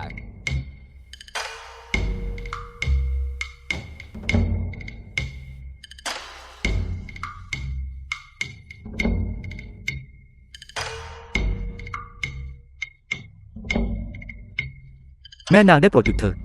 ข้าผิดไปแล้ว ข้าจะไม่ทำอีกแล้ว หยุดนะ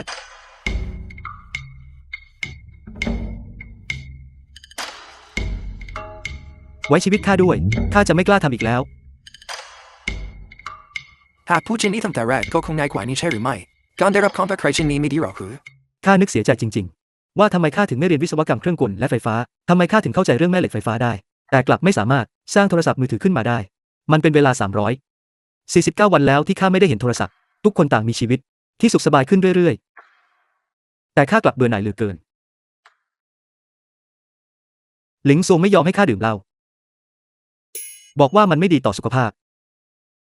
และเซียงหวานก็ไม่ยอมให้ข้าฟังดนตรี แถมที่นี่ยังไม่มีหอคณิกาด้วย สถานที่เดียวที่จะฟังดนตรีได้ ก็คือในคลาสเรียนดนตรีที่ลานกว้าง สวรรค์กำลังจะทำลายข้า ท่านตะมุกลู่เจินท่านตะมุกลู่เจินท่านตะมุกลู่เจินท่านตะมุกลู่เจินท่านตะมุกลู่เจินศึกระหว่างคงพิงอองกับกองทัพอาซาตมินได้จบลงแล้ว ผลลัพธ์เป็นอย่างไรบ้าง แม้ทัพกองทัพอาซาตมินเสียชีวิตในที่รบกองทัพอาซาตมิน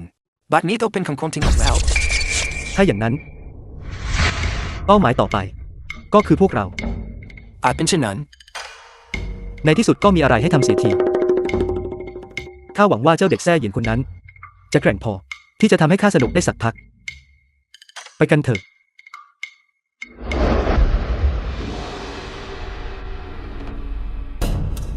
มูติกตะกูลูในที่สุดข้าเข้ามาถึงพวกเจ้าจงเตรียมตัวให้ดีเพื่อต้อนรับข้าฟาบาทมูติกตะกูลูนี้ไม่เหมือนแต่ก่อนแล้วข้าก็ให้ฟาบาททรงระมัดระวังให้มันท่านกังวลมากเกินไปแล้วท่านยังไม่ได้เห็นกองทหารกรองหนักของท่าในสมรภูมิพวกเขาได้พยายามแท้จริงทำธนูไล่คมดาบไม่อาจสร้างรอยขีดข่วนให้แก่พวกเขาได้แม้แต่น้อยยิ่งไปกว่านั้นกองทหารกรองหนักของท่าสามารถบุกทะลุเป็นขบวนและจนถึงวันนี้ยังไม่มีใครหยุดพวกเขาได้มูติกตระกูลลูกกระจอกไม่นี่มีอะไรให้ต้องกังวลกันจากขบวนบุกเพื่อท่านองค์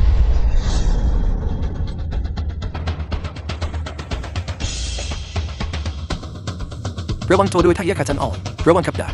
การเป็นคำสั่งกระทันหันกลางสนามรบถือเป็นข้อห้ามใดแรงของทหารบุกไป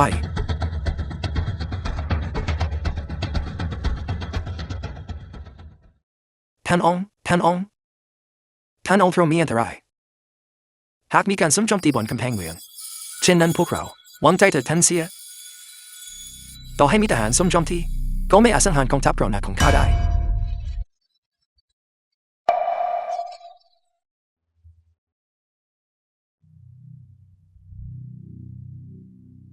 ท่านองค์หนีไปเร็วเข้าท่านองค์หนี พวกมันหนีกันแล้วหรือ แม่เหล็กไฟฟ้าของข้ายังไม่ทันได้แสดงอานุภาพที่แท้จริงเลย แล้วพวกมันก็หนีไปแล้ว น่าเบื่อเสียจริง นั่นเป็นเพราะกลยุทธ์อันแสนฉลาดของท่านประมุขเมื่อแม่เหล็กปรากฏขึ้นพวกมันก็ยังคงไร้เทียมทาน คนที่วิ่งหนีอย่างแตกตื่นที่สุดคนนั้น คือกวงพิงอ๋องใช่หรือไม่เหยียนซือหมิง แล้วนั่น ใช่คนที่บงการตายของผู้คนนับสิบในหมู่ตึกตระกูลลูกของเราหรือไม่ ท่านเสี่ยคนนั้น แล้วคนนั้นอีกที่คอยมารังควานพวกเราครั้งแล้วครั้งเล่าคนที่ประกาศตัวว่าเป็นศัตรูคู่อาฆาตกับเราประมุขพรรคเฉาปัง ท่านประมุขในที่สุดท่านก็จำพวกมันได้ การแก้แค้นของสุภาพบุรุษ10 ปีก็ยังไม่สายละครฉากสำคัญของเราได้เริ่มต้นขึ้นอย่างเป็นทางการแล้ว เจ้าได้ยินข่าวหรือไม่ โรงเตรียมจะวิเศษอำเภอเปิด ดูเหมือนความพิงอองจะถูกวิญญาณเข้าสิงเจ้ากล้านินทาความพิงอองเชื่อหรือเจ้ามีหัวคิดหัวให้แตกกันหากมีเวลาว่างนะสู้ไปตรวจสอบประกาศตามหาถุงน้ำดีมูด้วยรางวัลทองคำพันตำลึงดีกว่าประกาศอะไร ได้ยินมาว่ามีพ่อค้าผู้มั่งคั่งเดินทางมาถึง และตั้งรางวัลนำจับก้อนโต เพื่อแลกกับถุงน้ำดีของงูพิษชนิดหนึ่งแค่ถุงน้ำดีเดียว เขายอมจ่ายทองถึง 1,000 ตำลึง ทองคำพันตำลึงเรื่องจริงหรือในยุคสมัยนี้ทองคำพันตำลึงจะสิ้นงูได้สักกี่ตัวกันเชียวมอบทองคำพันตำลึงมาให้ข้าไม่ว่าจะมีมูกี่ตัวข้าจัดการให้เขาได้หมดสิ้นข่าวลือที่ไม่น่าเชื่อถือนี้ฟังดูก็รู้ว่าเป็นเรื่องหลอกลวง ใครเป็นคนพูดเรื่องนี้ ข้าได้ยินมาว่างูตัวนั้นมีพิษร้ายแรงนัก เงินที่พ่อค้าคู่นั้นเสนอคือเงินอาบเลือด ราคาถึงได้สูงลิ่วเช่นนั้น เท่าแก่ที่โรงเต้นจะมีสินแห่งนี้มีพ่อค้าผู้มั่งคั่งแท้จริงอยู่หรือไม่ข้ามาเพื่อขายถุงน้ำดีงู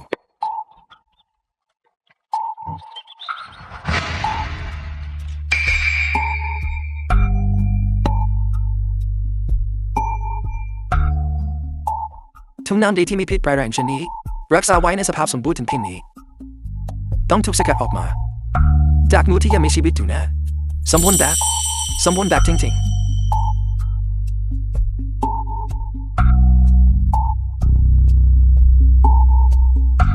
แค่ถุงน้ำดีเดียวคงไม่พอถ้าใครสามารถจะทำมาได้มากกว่านี้ไม่ต้องพูดถึงทองพันตำลึงเลยต่อให้เป็น2,000ข้าก็จะจ่าย ในหัวของท่านกำลังคิดอะไรอยู่กันแน่ ท่านอาจารย์เหยียนมีสำนักเรียนดีๆให้เข้า แต่ท่านกลับยืนกรานที่จะเล่นเกมเหล่านี้อยู่ที่นี่ เล่ห์เหลี่ยมจอมปลอมพวกนี้ บอกตามตรง พวกเจ้าไม่เข้าใจหรอกนี่คือความโรแมนติกของลูกผู้ชายการล้างแค้นในวิธีทางของตนเอง ท่านล้อข้าเล่นอีกแล้วท่านพี่ท่านเพียงแต่อยากปล่อยให้ท่านเหยียนได้ล้างแค้นด้วยมือของเขาเอง อาจารย์เหยียนเก่งยุทธศาสตร์ไร้เทียมทานทว่าเขากลับไร้เดียวแรงแม้แต่จะมัดไก่สักตัว หากนี่เป็นการประลองปัญญากวงพิงอ่องคงพ่ายแพ้อย่างไม่ต้องสงสัยทว่าการแก้แค้นเกี่ยวอะไรกับการเก็บดีงู ชั้น 2ของโรงเตรียมข้าจะเล่าเรื่องหนึ่งให้ฟังการครั้งหนึ่งมี2 แคว้นที่เป็นคู่ปรับกันพวกเขารู้ดีว่าหากพวกเขาทั้งสองก่อสงครามขึ้นเมื่อใดเป็นการบั่นทอนกำลังและทรัพย์สินตนเองพวกเขาจึงรักษาความสมดุลอันประบางเอาไว้หนึ่งในเสนาธิการผู้เรื่องชื่อกวนจงได้เสนออุบายว่าให้องค์กษัตริย์และเหล่าขุนนางเริ่มสวมใส่เสื้อผ้าที่ทำจากผ้าชื่อตี้ ชื่อตี้ ผ้าชื่อตี้เป็นวัสดุที่มีเฉพาะในรัฐศัตรูเท่านั้นกวนจงได้แนะแก่พ่อค้าของรัฐศัตรูว่าราคาของผ้าแต่ละพับนั้นอยู่ที่ทองแดง30 จินและกำลังเป็นที่ต้องการในราคาสูงยิ่งราคาสูงเท่าไหร่ก็ยิ่งดีเท่านั้น เปรียบเสมือนอำเภอเฟิงในตอนนี้ ถูกต้องใช่เลยด้วยความโลภบังตาเหล่าพ่อค้าต่างแย่งกันจัดตั้งอุตสาหกรรมการผลิตผ้าชื่อตี้ชาวบ้านทั่วไปเพื่อที่จะหาเงินมาซื้อผ้าชื่อตี้ต่างทุ่มเทเวลาทั้งปีให้กับการนี้อุตสาหกรรมของรัฐศัตรูเติบโตขึ้น10 เท่าทว่าราคาธัญพืชกลับพุ่งสูงลิ่วจนบีบให้พวกเขาต้องพึ่งพาการนำเข้าถึงจุดนี้กวนจงก็ออกคำสั่งฉับพลันให้ปิดพรมแดนตัดขาดการค้าขายทั้งปวงรัฐศัตรูได้แต่มองดูเพราะไม่อาจขายผ้าชื่อตี้ของตนหรือแลกเปลี่ยนเป็นธัญพืชได้อีกต่อไปประชาชนต่างอดอยากและทุกข์ยากจนเริ่มหลบหนีกันมาเป็นขบวนกวนจงจึงฉวยโอกาสขึ้นทะเบียนพวกเขาเป็นพลเมืองส่งตัวไปบุกเบิกที่ดินรกร้างและผลิตธัญพืชด้วยตนเองนั่นคือสิ่งที่ท่านเรียกว่าการฆ่าคนโดยไม่ต้องเปื้อนเลือด น้องเสียงหวานท่านยังไม่เข้าใจอีกหรือ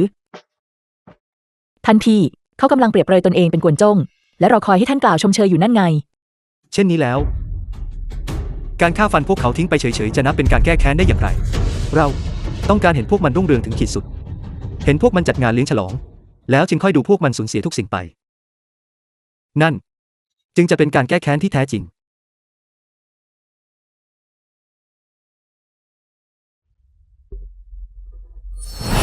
ห้องหนังสือในจวนกวงพิงอ๋องอย่าเจ้าเป็นใครพวกเจ้ายังไม่ยอมปล่อยใครหรือ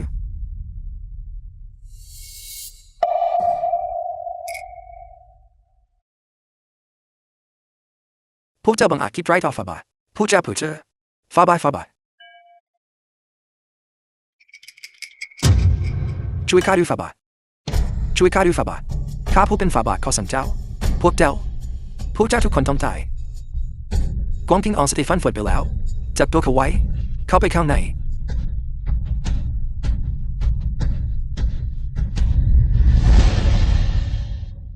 ท่านประมุขกวงทิ้งอองตื่นจากฝันร้ายเขาลงมือสังหารท่านเสียด้วยกระบี่ทิ้งเล่มเดียว และเพียงเท่านี้ตาแก่คนนั้นก็ถูกกำจัดออกไปจากกระดานแล้ว นี่มันเครื่องจักรสังหารชนิดใดกันแน่ ถึงได้โจมตีทั้งมิตรและศัตรูอย่างไม่เลือกหน้าเช่นนี้ข้าเห็นทุกอย่างด้วยตาของตนเองเฝ้ามองโครงสร้างอันยิ่งใหญ่พังทลายลงจนเกิดความตระหนักรู้ขึ้นฉับพลันเดินเข้ามาหาเราเพียงลำพังและสาบานว่าจะกลับมาอีกครั้งใน3 ปี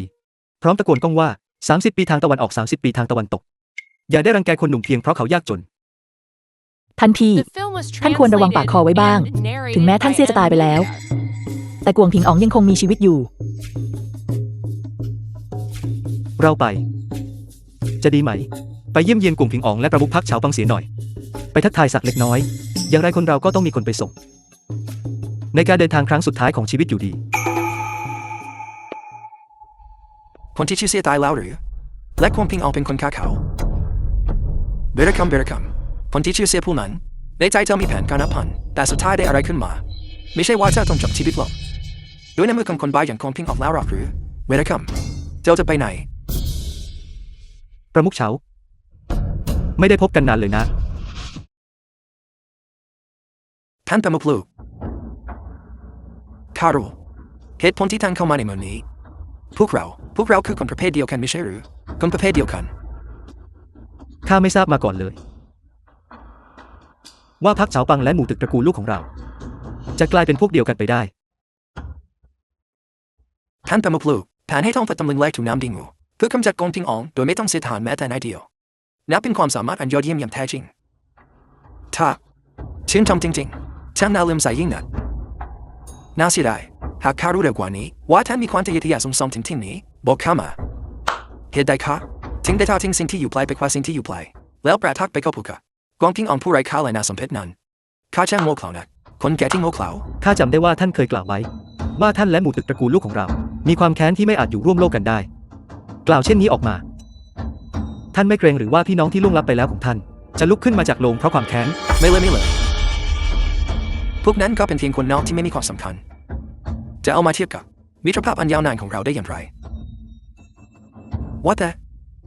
ท่านประมุขข้าติดตามกวงพิงอองมาหลายปีข้ารู้จักเขาดีราวกับฝ่ามือตนเองข้ารู้แน่ชัดว่าสมบัติของเขาถูกซ่อนไว้ที่ใดข้ารู้ทุกอย่างข้าพาท่านไปที่นั่นได้ ข้าเคยเห็นคนไร้ยังอายมามากมาย แต่ไม่เคยเห็นใครหน้าไหนไร้ยังอายเท่าท่านมาก่อน ท่านสมคบคิดกับท่านเสีย เพื่อวางยาแหล่งน้ำในหมู่ตึกตระกูลลูกของข้าทำให้คนของหมู่ตึกตระกูลลูกหลายร้อยชีวิต ต้องล้มป่วยด้วยอหิวาตกโรค และในขณะที่หมู่ตึกของเรากำลังทุกข์ทรมานจากโรคระบาด ท่านยังนำกองทัพอาชาธมินเข้ามา หมายจะกวาดล้างพวกเราให้สิ้นซาก ความแค้นฝังลึกถึงเพียงนี้มิใช่สิ่งที่ลืมเลือนกันได้ง่าย คุณชายลูกท่านต้องใช้เหตุผลบ้านนี่มีท่านจะโทษข้าไม่ได้ทั้งหมดเป็นเพราะคนแซเซียนั้นคนแซเซียคนนั้นเป็นผู้ชี้นำข้าก็แค่ทำตามคำสั่งไม่ใช่หรือท่านประมุขท่านเป็นผู้ที่มีจิตใจกว้างขวางยิ่งนักได้พูดปล่อยข้าไปสักครั้งเถอะข้าขอร้องท่าน ๆ จะปล่อยให้ท่านไปงั้นหรือ ใช่ไว้ชีวิตข้าด้วย ทำไมท่านไม่ลองถามพี่น้องที่อยู่เบื้องหลังข้าดูล่ะ ลองถามพวกเขาดูสิ ถามชาวบ้านที่ท่านวางยาพิษ ลองถามพวกเขาดูอีกครั้ง ถามถึง1 โหลชีวิตที่ท่านดับสูญไป ดูสิว่าพวกเขาจะยอมไหม ถ้าอย่างนั้นก็ได้เจ้าไปอยู่กับพี่น้องของเจ้าเดี๋ยวนี้เลย จวนกลุ่มถึงอ๋อง วางมันลงให้หมดวางลง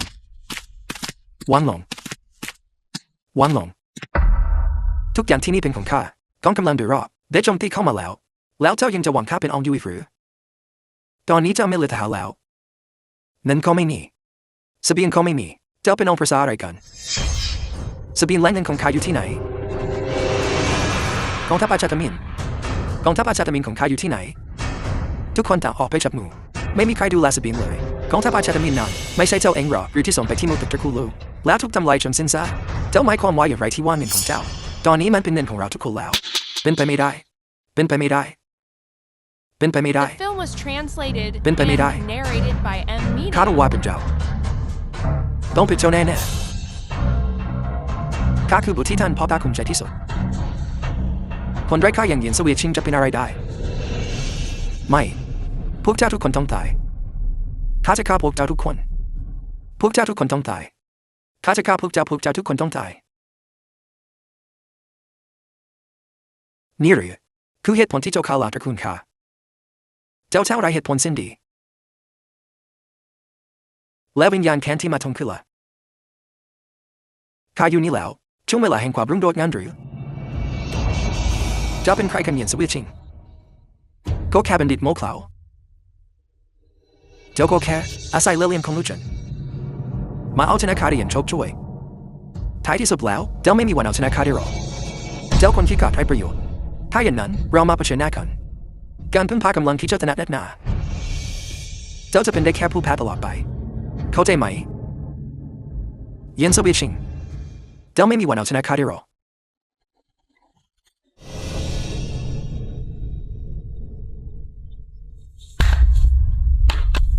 ท่านพ่อท่านแม่ความแค้นของท่านลูกได้ชำระให้แล้ว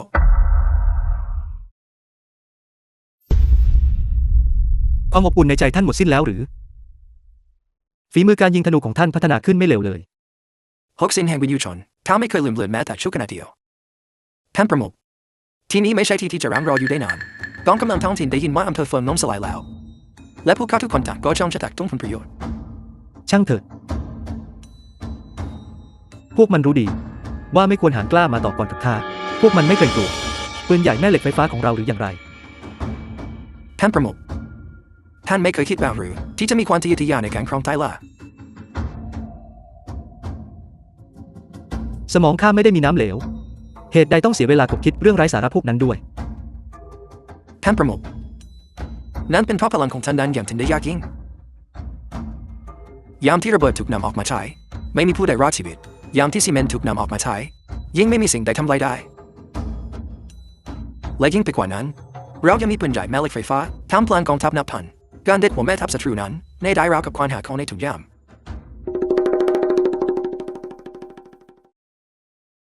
ทุกสิ่งที่เจ้าพูดมาก็เป็นเพียงเรื่องเล่าที่ข้าเอาไว้หลอกเด็กเท่านั้นเรามาคุยเรื่องที่เป็นจริงเป็นจังกว่านี้หน่อยไม่ได้หรือท่านประมุขข้าไม่เข้าใจหากท่านต้องการรวมใต้ล่าให้เป็นหนึ่งก็ไม่มีผู้ใดจะหยุดยั้งท่านได้เลยแล้วเหตุใดท่านถึงต้องเก็บตัวอยู่ในหมู่ตระกูลลูกปฏิเสธที่จะออกมา